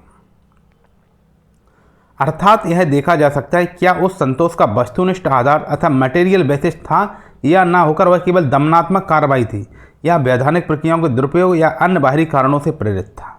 मतलब वो लॉजिकल बात थी कि इलॉजिकल बात थी, जो आप लिख के तो दे रहे हो। मान लो राष्ट्रपति का संतोष था, अगर राष्ट्रपति को संतोष हुआ ठीक, आप कह रहे हैं लिख के दोगे, लिख के भी तुम वही बात दे रहे हो तो कौन सी कोर्ट में जा रही, तो वो कोर्ट में जाएगी। और बाकी पता क्या होता है, मंत्रिपरिषद के जो कार्य करते हैं, मंत्रिपरिषद जो सलाह देता है राष्ट्रपति को अनुच्छेद 74 के तहत कि राष्ट्रपति मंत्रिपरिषद की सलाह पे कार्य करेगा, अनुच्छेद 74, तो यहाँ मंत्रिपरिषद की सलाह की न्यायिक समीक्षा नहीं होती है। पर ये जो सलाह है 352, 360, 356 के लिए दी जा रही हैं, ये सलाहें राष्ट्रीय आपातकाल के लिए जो सलाहें दी जा रही हैं उसकी न्यायिक समीक्षा हो सकती है। तो ठीक है, सुप्रीम कोर्ट ने कहा कि आपातकाल की घोषणा संदेहास्पद परिस्थिति में चुनौती का विषय हो सकती है, और ये सुप्रीम कोर्ट ने मिनर्वा मिल्स मामले में कहा था। मिनर्वा मिल्स मामला है, उसमें सुप्रीम कोर्ट ने कहा आपातकाल की ऐसी घोषणा अगर संदेहास्पद परिस्थितियों में हो रही तो उसको चुनौती दी जा सकती है। अब इसके हम चेक्स समझते, चेक्स मतलब प्रक्रिया और नियंत्रण को समझेंगे। राष्ट्रपति निर्णय मंत्रिपरिषद की लिखित सलाह पर लेते हैं, आपको पता है। राष्ट्रपति का प्रोक्लेमेशन संसद के दोनों सदनों से 1 महीने के भीतर स्पेशल मेजोरिटी से अनुमोदन कराना आवश्यक है। अगर राष्ट्रपति की जो ऐसी संतुष्टि हो जाए और राष्ट्रपति ऐसी घोषणा कर देते हैं, तो ऐसी घोषणा को दोनों सदनों से, केवल लोकसभा से नहीं राज्यसभा से भी, वो भी 1 महीने के भीतर स्पेशल मेजोरिटी से अर्थात 2/3 बहुमत से अनुमोदन कराना आवश्यक है। मतलब कुल सदस्य उपस्थित मतदान करने वाले का 2/3 और कुल सदस्य संख्या का बहुमत। मान लो अगर हमारे संसद में कितने 550 सदस्य हैं, तो इसका 2/3 को मान के चलो, आप निकाल लेना डाटा। और इसके 273 सदस्य, कुल सदस्यों का बहुमत तो 273, 545 में 273 कुल सदस्यों का बहुमत, और फिर 545 का 2/3। तो मतलब इससे अगर अनुमोदन होगा वो भी 1 महीने के अंतर्गत, ये आवश्यक है। और रही बात, और अगर ऐसा कोई मामला कोर्ट में जाता है, अदालत के सामने जाता है, तो अदालत जिसका मेलाफाइड भी कर सकती है। मेलाफाइड मतलब ऐसी घोषणा के निगरणीय तथ्यों और मनोवृत्ति की समीक्षा कर सकती है कि आपकी मनोवृत्ति क्या रही थी, आपकी मंशा क्या थी, उसकी मंशा की समीक्षा भी न्यायालय कर सकते हैं यदि उसके पास ऐसा मामला जाता है। अब इनसे हमने क्या सबक सीखा था, और ये इतनी सावधानी की हमें ज़रूरत क्यों पड़ी, जो हमने इतनी सावधानियां लगाई, जबकि मूल संविधान में इतनी सावधानियां नहीं थी। तो 1975 के आपातकाल का दुरुपयोग हुआ, और उसके बाद 44वें संशोधन उसी आपातकाल का परिणाम था। इसलिए अब कानून ने शब्दावली सख्त की और अतिरिक्त प्रक्रियात्मक हिफाजतें जोड़ी। अदालतें भी अब ज़्यादा सतर्क हो गई हैं, अतः सिर्फ आशंका से अधिक ठोस इंटेलिजेंस और सैन्य सुरक्षा रिपोर्ट घटना प्रवृत्तियाँ होना बेहतर माना जाएगा। मतलब अब केवल आशंका से नहीं है कि हमें ऐसी आशंका थी हमने इसलिए कर दिया। आशंका का मतलब ऐसा नहीं हो कि हमें ऐसी आशंका थी। अगर आपको लगता है कि कहीं तमिलनाडु में 10,000 लोग सैन्य विद्रोह कर सकते हैं तो आप ऐसा कीजिए। आप उसके लिए इंटेलिजेंस इनपुट दिखाइए, आप उसे सुरक्षा की रिपोर्टें दिखाइए। ये आपको सूचना किन रिपोर्टों के आधार पर ये पता चला, केवल आशंका के आधार पर नहीं चला जाए। अगर निष्कर्ष निकालें तो ये बात है कि संवैधानिक दृष्टि से तो हम कह सकते हैं हाँ, राष्ट्रपति सशस्त्र विद्रोह के आसन खतरे पर भी राष्ट्रीय आपातकाल घोषित कर सकता है, पर यह राष्ट्रपति मंत्रिपरिषद की संतुष्टि पर निर्भर है और संसद अनुमोदन तथा न्यायिक समीक्षा के अधीन है। मंत्रिपरिषद की संतुष्टि तो है ही, उसके अलावा 1 महीना के भीतर संसद का विशेष बहुमत और उसके अलावा न्यायिक समीक्षा के अधीन है।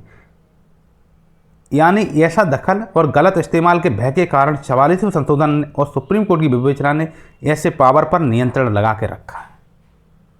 ये पावर बड़ा है, इसलिए आपको इतनी जानकारी होना चाहिए।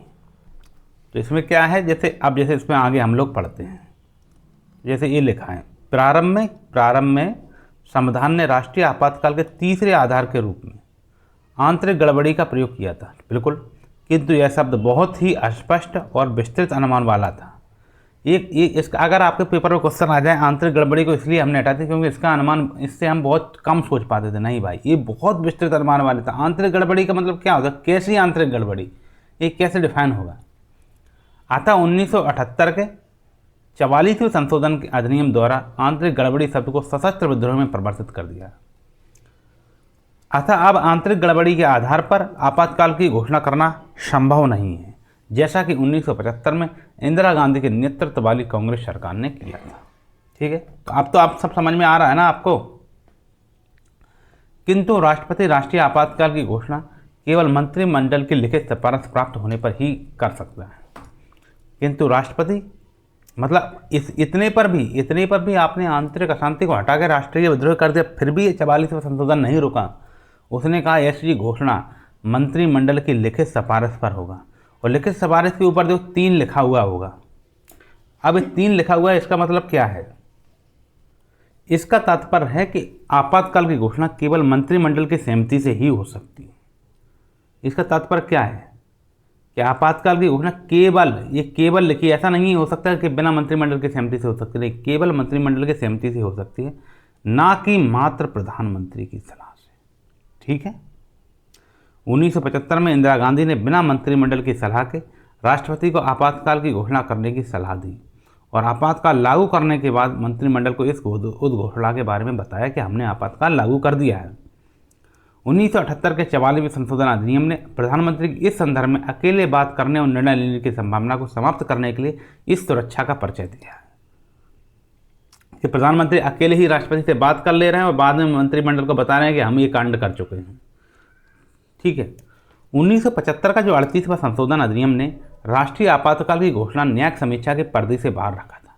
1975 का जो 38वां संशोधन था उसने राष्ट्रीय आपातकाल की घोषणा को न्यायिक समीक्षा की पर्दे से बाहर रखा था, किंतु इस प्रावधान को 1978 के 44वें संशोधन अधिनियम द्वारा समाप्त कर दिया गया। इसके अतिरिक्त मिनर्वा मिल्स मामले 1980 में, इस पे ऊपर 4 नंबर लिखा है, देखना वो बताएंगे 3 और 4 कहाँ मिलेगा। तो मिनर्वा मिल्स मामले में सुप्रीम कोर्ट ने कहा था कि राष्ट्रीय आपातकाल की उद्घोषणा को अथवा इस आधार पर की घोषणा को वह पूरी तरह से बाह्य प्रभाव तथा असंबद्ध तथ्यों पर या विवेक शून्य या हठ धर्मता के आधार पर की गई हो तो अदालत में चुनौती दी जा सकती है। देखो, न्यायालय को 2 तरीके से हम लोगों ने शामिल किया है। इंदिरा गांधी ने न्यायालय को ऐसे शामिल किया, 1975 में न्यायालय को बाहर कर दिया 38वें संशोधन के माध्यम से, और कहा कि हम युद्ध के आधार पर भी इमरजेंसी लगा सकते हैं और उसी इमरजेंसी के दौरान हम आंतरिक अशांति के आधार पर भी इमरजेंसी लगा सकते हैं। वो 38वें संशोधन 1975 में ही कहा। और इसमें साथ ही साथ एक बात रखी कि ऐसी घोषणा जो हम करवाते हैं उनकी न्यायिक समीक्षा नहीं हो सकती। ऐसा नहीं कि ऐसी घोषणा के आधार पर कोई कोर्ट में चला जाए और कहने लगे कि अभी तो बाह्य युद्ध के आक्रमण पे 1971 के युद्ध के आक्रमण पे वो इमरजेंसी लगी ही थी, अब इंदिरा गांधी ने फिर से लगा दी आंतरिक अशांति की, तो ऐसा कोर्ट में नहीं जा सकते। लेकिन जनता के कोर्ट ने जब इंदिरा गांधी को चुनाव में हरा दिया तो मोरारजी देसाई की सरकार ने 44वां संशोधन लाई और उस संशोधन के माध्यम से जो न्यायिक समीक्षा की पर्दी को बाहर रखा था उसे फिर से संविधान में शामिल कर दिया। ठीक है, उसे समाप्त कर दिया। इसके अतिरिक्त खुद सुप्रीम कोर्ट ने मिनर्वा मिल्स मामले में 1980 में खुद सुप्रीम कोर्ट ने कहा कि राष्ट्रीय आपातकाल की उद्घोषणा को अथवा इस आधार पर की गई घोषणा को, राष्ट्रीय आपातकाल की घोषणा अथवा इस आधार पर की गई घोषणा को जैसे वहाँ तो राष्ट्रीय आपात की घोषणा, वहाँ आपातकाल की घोषणा लिखी है संविधान में, तो जो आपातकाल की घोषणा को पूरी तरह, अगर आपकी आपातकाल की घोषणा पूरी तरह आधी तरह नहीं, पूरी तरह बाह्य प्रभाव से तथा बाह्य प्रभाव से मतलब किसी दूसरे व्यक्ति के कारण है, या असंबद्ध है, मतलब संबद्ध नहीं है, असंबद्ध है, असंबद्ध तथ्यों पर है। मतलब तथ्य कैसे है, तथ्य मतलब बात से पता चली कि कोई आदमी ऐसे ही कुछ हो गया, बात कुछ और थी, आपने लगा दी राष्ट्रीय आपातकाल लगा दिया। मतलब चीन की सेना जो जा रही होगी कहीं ईरान पे आक्रमण करने के लिए, आपने समझा वो भारत पे आक्रमण कर रही है, तो ऐसे नहीं। तो अर्थात पूरी तरह बाह्य प्रभाव तथा असंबद्ध तथ्यों पर या विवेक शून्य तरीके से, आपने विवेक शून्य तरीके से या कोई आपने जिद के चलते, हठ धर्मता के कारण या अपनी जिद के चलते आपने ऐसी इमरजेंसी लगाई है, तो इन आधारों पर की गई घोषणा को अदालत में चुनौती दी जा सकती है। मतलब आप घोषणा करो, मुझे कोई दिक्कत नहीं है, पर घोषणा का कोई रीजनेबल रीजन होना चाहिए, वो इलॉजिकल नहीं होना चाहिए, वो विवेक शून्य नहीं होना चाहिए और आपकी किसी जिद या हठ धर्मता के चलते नहीं होना चाहिए। अगर ऐसे है तो फिर अदालत में चुनौती दी जा सकती है। अब तो ये हो गया ये बात। अब चलते हैं संसदीय अनुमोदन तथा समय अवधि पर चलते हैं। इसमें देखते हैं, संसद के दोनों सदनों द्वारा आपातकाल की घोषणा जारी होने के 1 माह के भीतर अनुमोदित होना आवश्यक है।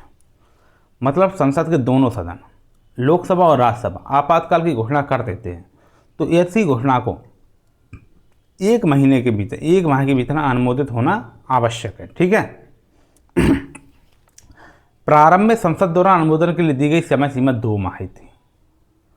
प्रारंभ में 2 माह थी, किंतु 1978 के 44वें संशोधन के कारण इसे घटा दिया गया और 1 महीना कर दिया गया। तो अगर आपके पेपर में क्वेश्चन आ जाए कि मूल रूप से संविधान में 1 माह का ही उल्लेख किया गया था, तो नहीं भाई, मूल रूप से इसमें 2 माह का उल्लेख किया गया था, पर 44वें संशोधन अधिनियम द्वारा इसे घटा दिया गया। ठीक है।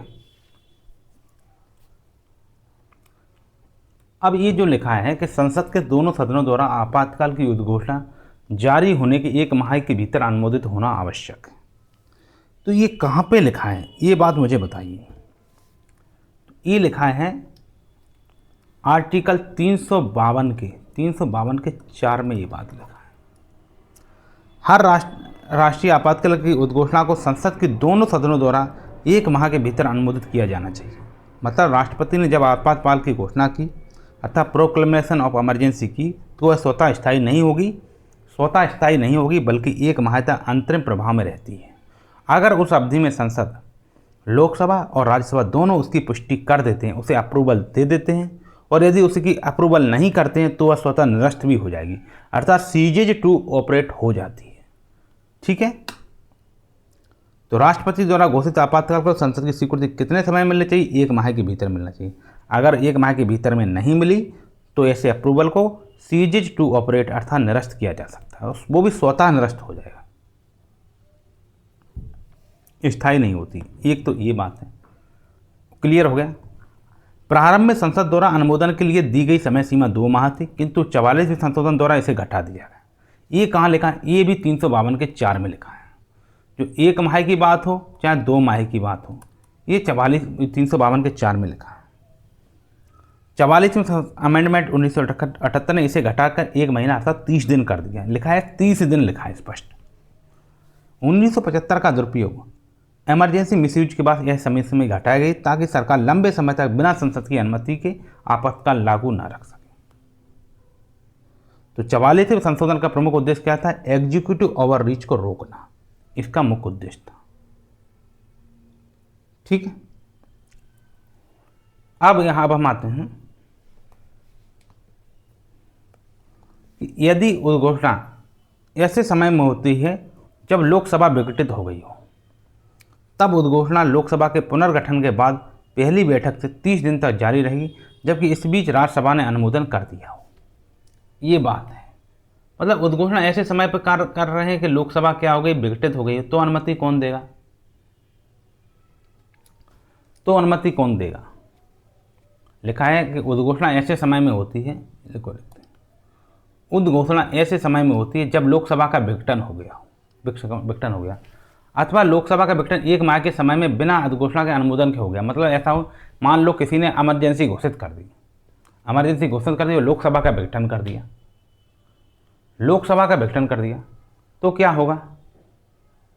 इमरजेंसी की घोषणा भी कर दी और लोकसभा का विघटन भी करवा दिया राष्ट्रपति से, क्योंकि पहले इमरजेंसी फिर लोकसभा का विघटन कर दिया, तो राष्ट्र तो क्या क्या करना पड़ेगा? तब उद्घोषणा लोकसभा के पुनर्गठन के बाद पहली बैठक से 30 दिनों तक जारी रहेगी। मतलब अगली जो लोकसभा आएगी उसे 30 दिनों तक ऐसी उद्घोषणा को समर्थन देना पड़ेगा, जबकि इसी बीच राज्यसभा द्वारा इसका अनुमोदन आवश्यक है। तो सबसे पहले क्या करेगी? सबसे पहले उस उद्घोषणा को 30 दिनों के अंदर ही राज्यसभा से अनुमोदित करा लेना है, फिर अगले चुनाव कराना है, अगले चुनाव के बाद जब लोकसभा गठित होगी तो उस लोकसभा से 30 दिन के अंदर ऐसी घोषणा को अप्रूवल दिलवाना है। ये बात हो रही, ठीक है, ये बात है।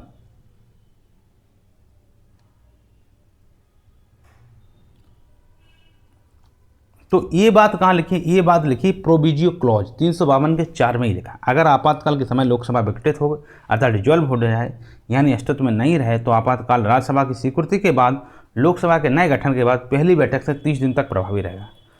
अगर इमरजेंसी मई 2025 में घोषित हुई और उसी समय लोकसभा भंग भी हो गई, तो राज्यसभा की मंजूरी से इमरजेंसी अस्थायी रूप से जारी रहेगी और नई लोकसभा के पहले सत्र से 30 दिन के भीतर नई स्वीकृति लेनी होगी।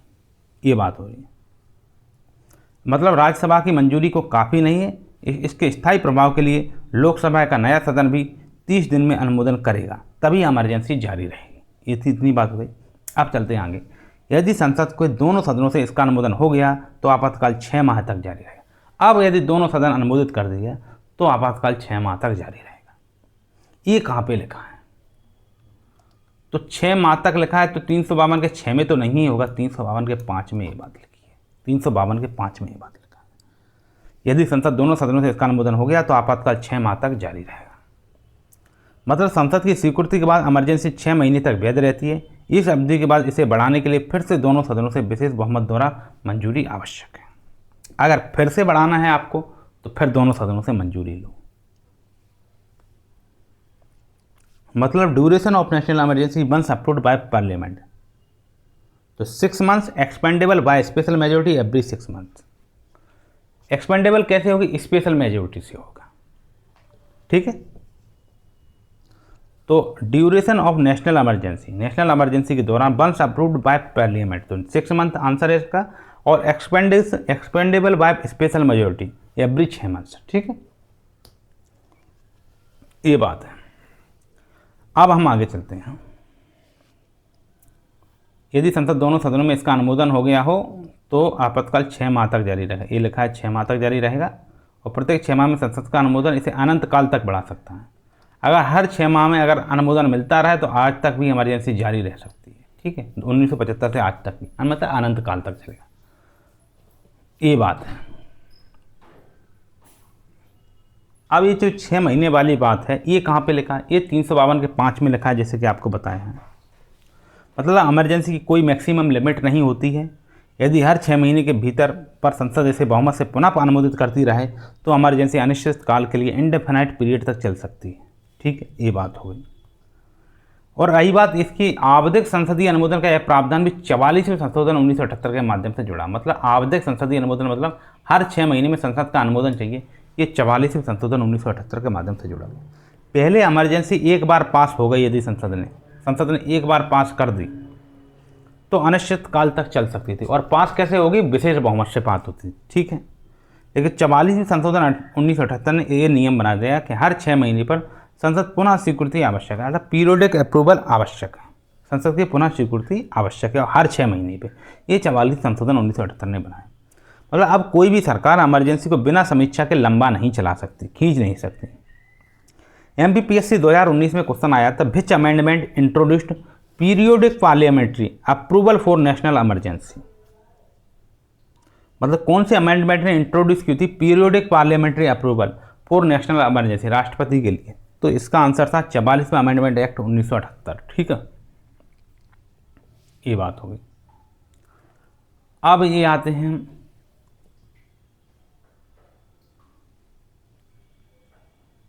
अब इसमें पता है एक 352 का 6 आप पढ़ोगे, 352 का क्या 6 पढ़ोगे, 352 का 6 पढ़ोगे। 6 में पता क्या लिखा है? 6 में लिखा है प्रत्येक प्रस्ताव संसद के दोनों सदनों द्वारा विशेष बहुमत से पारित होना चाहिए। मतलब जो भी प्रस्ताव पारित हो रहा है, यहाँ जो भी प्रस्ताव पारित की बात कर रही है, वो एक तो दोनों सदनों से होंगे और एक विशेष बहुमत से होंगे। मतलब इमरजेंसी घोषित करने या बढ़ाने का प्रस्ताव साधारण बहुमत से नहीं होगा, बल्कि विशेष बहुमत अर्थात स्पेशल मेजोरिटी से पारित होना चाहिए।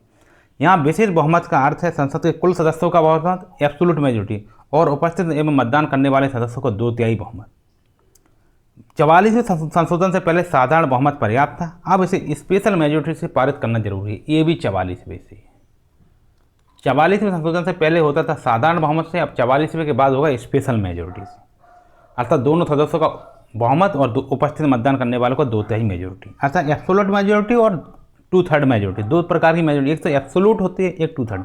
एब्सोल्यूट होती है मतलब 100 में से 51 सदस्य हैं तो एब्सोल्यूट हो जाएगी, और उपस्थित मतदान करने वाले का 2/3 है तो इसे बोलेंगे, मान लो ऐसे आपकी आपकी आपकी लोकसभा है, आपकी लोकसभा मान लो 100 सदस्यों की है, तो उसमें क्या है, उसमें मान लो मतलब उसमें उस लोकसभा में कितने सदस्य हैं, उस लोकसभा में उस समय भाग ले रहे हैं 80 सदस्य भाग ले रहे हैं।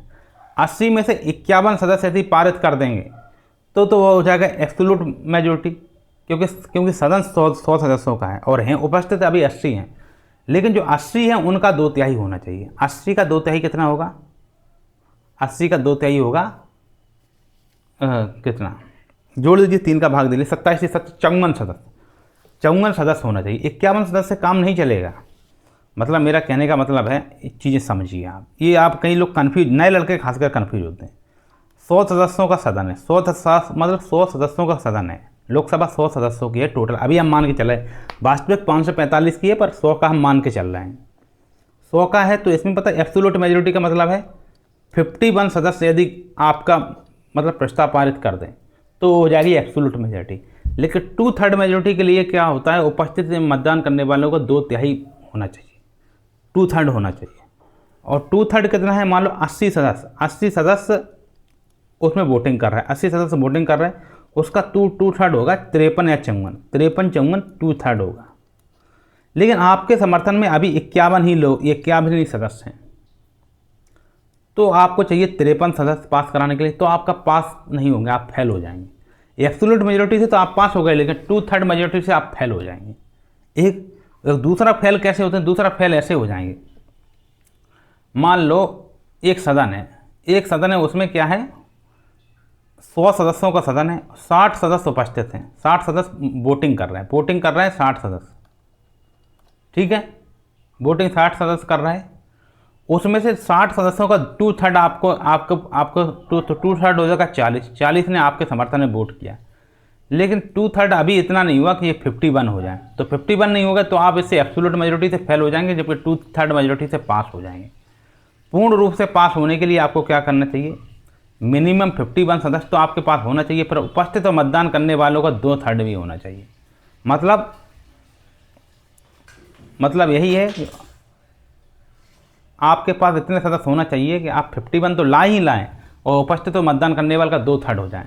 मतलब 100 के 100 सदस्य यदि वोटिंग करते हैं तो आपको उसमें से 66 वोट मिलने चाहिए, तो आप 2/3 मेजोरिटी से पास होंगे, ठीक है। 66-67 वो आप देख लेंगे, तो आप समझ गए ना। ये 44 संशोधन से पहले क्या था, इससे पहले वो वाला था कि आप बस 51 सदस्यों की बात कर, 51 से आप अप्रूवल ले लिए, साधारण बहुमत मतलब 51 से, साधारण बहुमत मतलब 51 से आपने करा लिया, ये साधारण बहुमत होता है। और विशेष बहुमत मतलब होता है कुल सदस्यों का बहुमत और 2/3 बहुमत, ठीक है, ये होता है विशेष बहुमत। 44वें संशोधन से पहले आपातकाल एक बार संसद द्वारा अनुमोदन के पश्चात मंत्रिमंडल की इच्छानुसार प्रभावी रह सकता था। इधर चलते हैं, मतलब ये है कि 44वें संशोधन से पहले आपातकाल एक बार संसद द्वारा अनुमोदन के पश्चात मंत्रिमंडल की इच्छानुसार प्रभावी रह सकता था, लेकिन यह 1975 के आपातकाल का सबसे बड़ा लूप होल था। एक बार मंत्रिमंडल की अनुमति मिल गई, या फिर भले ही आपके मंत्री आपसे रूठे हैं लेकिन वो कुछ नहीं कर सकते। इंदिरा गांधी ने सरकार ने इसका प्रयोग किया। इमरजेंसी 1975-77 बिना दोबारा समीक्षा के चलती रही। 44वें संशोधन ने इसे बंद किया और अब एग्जीक्यूटिव पावर को बार बार संसद की जवाबदेही में लाया गया, तो ठीक है। अब विशेष बहुमत की जो संवैधानिक व्यवस्था है ये समझिए, साधारण बहुमत उपस्थित मतदान करने वाले सदस्यों के 50% +1, सामान्य बिल की तरह होता है विशेष बहुमत कुल उपस्थित मतदान करने वाले सदस्यों का 50% +1। जिसे जो साधारण बहुमत होता है वो क्या होता है, उपस्थित और मतदान करने वाले, मान लो आपके 100 सदस्य हैं, 100 सदस्य हैं, उसमें से आपकी बैठक में उस समय 60 भाग ले रहे हैं, तो आप 31 सदस्यों से पास करा लेंगे तो क्या हो जाएगा, उसे कहेंगे साधारण बहुमत, मतलब सामान्य बिल की तरह। और विशेष बहुमत कुल सदस्यों का बहुमत और उपस्थित मतदान करने वालों का बहुमत, ये होगा विशेष बहुमत। देखो जितने उपस्थित हैं उसके आधा 50% +1 हैं तो वो साधारण बहुमत है। अगर उपस्थित मान लो सभा में कितने 90 हैं तो आधा 45 +1 46 लोगों ने पास कर दिया तो वो साधारण बहुमत, ठीक है। और यदि 2/3 ने पास, यदि उसका अगर विशेष बहुमत की बात करेंगे तो 51 होना चाहिए एब्सोल्यूट मेजोरिटी, और 2/3 मेजोरिटी के लिए 2/3 होना चाहिए, आपको पता है। तो इमरजेंसी प्रपोजल के लिए, कॉन्स्टिट्यूशनल अमेंड के लिए हमें विशेष बहुमत की ज़रूरत होती है, ठीक है। मतलब अनुच्छेद 352(4)(6) के अंतर्गत राष्ट्रीय आपातकाल की घोषणा की संसदीय स्वीकृति एक संवैधानिक सुरक्षा तंत्र है जो इसे 44 संशोधन 1978 ने और सुदृढ़ कर दिया है। अब आपातकाल की संसद की 1 माह के भीतर विशेष बहुमत से स्वीकृति है तथा हर 6 महीने पुनः अनुमोदन जारी रखा जा सकता है। इस प्रकार यह प्रावधान कार्यपालिका के संभावित दुरुपयोग पर संविधान का डेमोक्रेटिक ब्रेक है, ठीक है। अब हम चलेंगे इसमें जो उद्घोषणा की समाप्ति वाली बात पर चलेंगे। अभी तो हम उद्घोषणा को लागू ही करवा रहे थे, अब आएंगे उद्घोषणा की समाप्ति पर। समाप्ति को समझेंगे पहले, तो क्या करना है, अब हम लोगों को समझना है समाप्ति की तरफ। उद्घोषणा को कैसे समाप्त करेंगे, ठीक है। उद्घोषणा को समाप्त करने की तरफ हम लोग चलेंगे। तो उद्घोषणा की समाप्ति, तो ये देखिए लिखा है कि राष्ट्रपति द्वारा आपातकाल की उद्घोषणा किसी भी समय एक दूसरी उद्घोषणा से समाप्त की जा सकती है या ऐसी उद्घोषणा को संसदीय अनुमोदन की आवश्यकता नहीं होती। देखो राष्ट्रपति द्वारा जो आपातकाल की उद्घोषणा है किसी भी समय एक दूसरी उद्घोषणा से समाप्त की जा सकती है और ऐसी उद्घोषणा को संसद के अनुमोदन की आवश्यकता नहीं होती। जब राष्ट्रपति आपातकाल की उद्घोषणा करता है तो संसद के अनुमोदन की आवश्यकता 1 महीने में होगी। पहले 2 महीने में थी 44 संशोधन से पहले, और वो भी उद्घोषणा 2/3 बहुमत से पारित होना चाहिए, दोनों सदनों से, विशेष बहुमत से, ठीक है। और यदि उसे फिर बढ़ाना है तो 6 महीने पश्चात फिर से होना चाहिए। एक बात, अगर समाप्ति की बात करें तो राष्ट्रपति खुद ही समाप्त कर देगा, इसके लिए किसी भी प्रकार के संसदीय अनुमोदन की आवश्यकता नहीं होती। ये 352 के 2 के सेकेंड प्रोविजंस में ये बात लिखी है, 352 के 2 के, ठीक है। अर्थात राष्ट्रपति वही प्रक्रिया अपनाकर जिससे इमरजेंसी घोषित की गई थी, एक नई उद्घोषणा, एक नई प्रोक्लेमेशन जारी करा के पुराने इमरजेंसी को किसी भी समय समाप्त कर सकता है। इसे रिवोकेशन प्रोक्लेमेशन कहा जाता है। इसे कहते हैं रिवोकेशन प्रोक्लेमेशन कहते हैं। मतलब जब 1971 का आपातकाल लगा तो 1977 में वो हटाया गया, तो राष्ट्रपति ने एक नई उद्घोषणा जारी की थी, emergency revoked with immediate effect. Emergency को समाप्त कर रहे हैं इमीडिएट इफेक्ट के साथ। लेकिन इसमें पता एक ट्विस्ट ये है कि इमरजेंसी को समाप्त करने के लिए किसी संसदीय प्रस्ताव की तो ज़रूरत नहीं होती, परंतु राष्ट्रपति खुद एग्जीक्यूटिव ऑर्डर से इसे हटा सकते हैं। लेकिन ऐसा करने से पहले उसे मिनिस्ट्रियल काउंसिल की सलाह पर ही किया जा सकता है। राष्ट्रपति अकेले ऐसा नहीं कर सकते हैं। मतलब ये है, 44वें संशोधन के पहले क्या होता था, राष्ट्रपति ऐसे ही कर देते थे, लेकिन 44 संशोधन के बाद इसे भी अब समाप्ति को वो मंत्रिपरिषद की लिखित सलाह पर ही कर सकते हैं। मंत्रिपरिषद की लिखित सलाह के बिना समाप्ति नहीं कर सकते। मतलब राष्ट्रपति खुद एग्जीक्यूटिव ऑर्डर से इसे हटा सकते हैं, बशर्ते मिनिस्ट्रियल काउंसिल की सलाह पर हो। और 44 संशोधन के बाद क्या होता है, राष्ट्रपति अकेले नहीं कर सकते। और अर्थात एग्जाम जो इमरजेंसी घोषणा और समाप्ति दोनों प्रोक्लेमेशन के जरिए ही होती है, ठीक है। इसके अतिरिक्त राष्ट्रपति को ऐसी घोषणा को समाप्त कर देना आवश्यक है जब लोकसभा इसके जारी रहने के अनुमोदन का प्रस्ताव निरस्त कर दे। एक तो ये है, एक है कि लोकसभा खुद प्रस्ताव कर दे कि भाई अनुमोदन दे दे। ये सब तो अनुमोदन का ही देगी जब लोकसभा में किसकी चलती है। लोकसभा में जब तक सरकार की बहुमत है, सरकार खुद ही ऐसा कर देती है। उसके लिए फालतू में काम बढ़ाने की जरूरत नहीं है। लेकिन फिर भी हमारे में लिखा है संविधान में कि अगर राष्ट्रपति ऐसी घोषणा समाप्त कर देंगे यदि लोकसभा इसके जारी रहने का अनुमोदन प्रस्ताव को निरस्त कर देगी। ठीक है, इसे और समझ लेते हैं।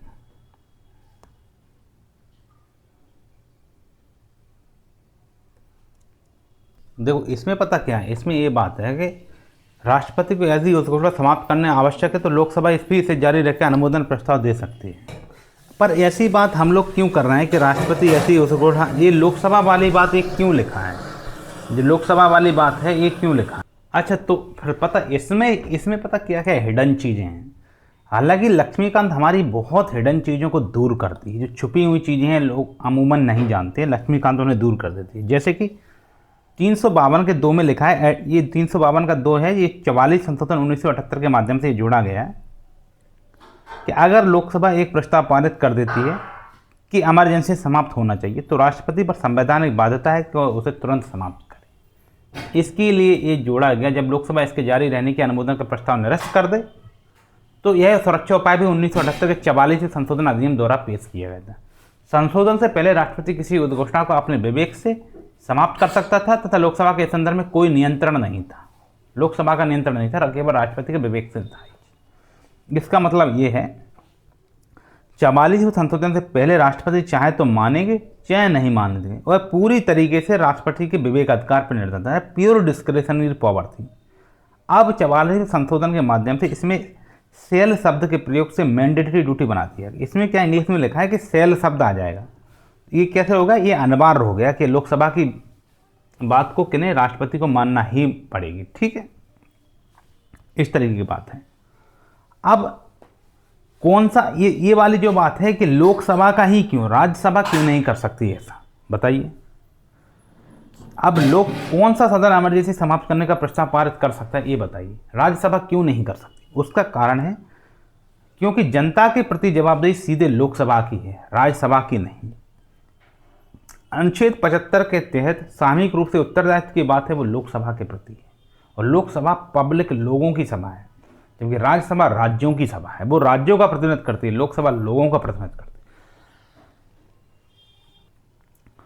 अर्थात 1975 के इमरजेंसी के मिसयूज के बाद 44वें संशोधन ने एग्जीक्यूटिव डिस्क्रेशन को लेजिस्लेटिव कंट्रोल में बदल दिया। वो कैसा था, कार्यकारी विवेक अधिकार था, अब ये विधायी नियंत्रण पे चला गया। अब इससे विधायी नियंत्रण स्थापित हो गया। ये बात करें, अब इमरजेंसी की समाप्ति संसद के नियंत्रण में भी है, सिर्फ राष्ट्रपति या मंत्रिपरिषद की इच्छा पर नहीं रह गई, संसद का भी नियंत्रण हो गया इमरजेंसी की समाप्ति। पहले संसद का नियंत्रण नहीं था इमरजेंसी की समाप्ति पर। ठीक है, तो क्या इमरजेंसी घोषणा पे संसद का नियंत्रण था? हाँ, पहले ऐसा अनुमोदन 2 महीने के लिए घोषणा पे तो था, लेकिन बाद में उसे भी कम करके 1 महीना कर दिया।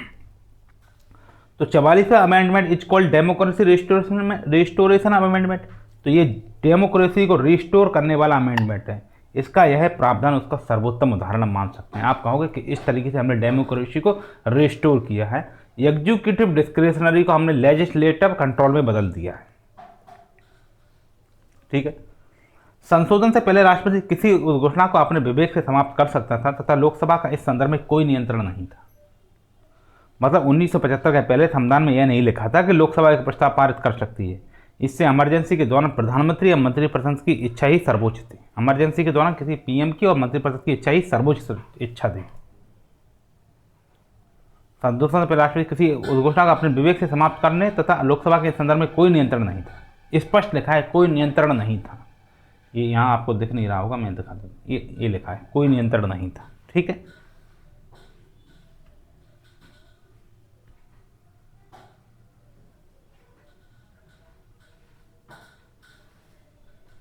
ठीक है, कोई नियंत्रण नहीं था। अब आते हैं 1978 के 44वें संशोधन अधिनियम ने यह व्यवस्था दी कि यदि लोकसभा की कुल सदस्य संख्या 1/10 सदस्य स्पीकर या राष्ट्रपति को लिखित रूप में नोटिस दें तो 14 दिन के अंदर उद्घोषणा के जारी रहने के प्रस्ताव को अस्वीकार करने के लिए सदन की विशेष बैठक विचार विमर्श के उद्देश्य से बुलाई जा सकती। मतलब ये 1978 के प्रावधान से जोड़ा गया। क्या जोड़ा गया कि लोकसभा की कुल सदस्य संख्या का 1/10 सदस्य, मतलब 550 सदस्य हैं लोकसभा में, तो 55 सदस्य स्पीकर को या फिर राष्ट्रपति को। सदन नहीं चल रहा हो तो राष्ट्रपति को, सदन चल रहा होगा तो स्पीकर को।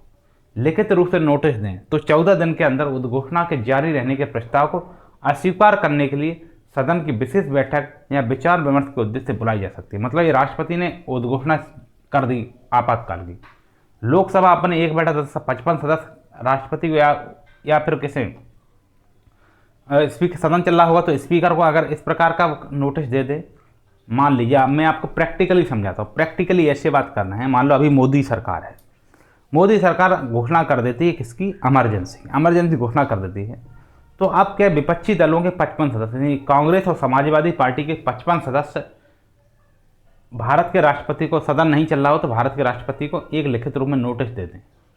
सदन नहीं चल रहा है, अभी सदन बंद है, और राष्ट्रपति को लिखित रूप में नोटिस दे दें कि हम ऐसी उद्घोषणा को बंद कराना है।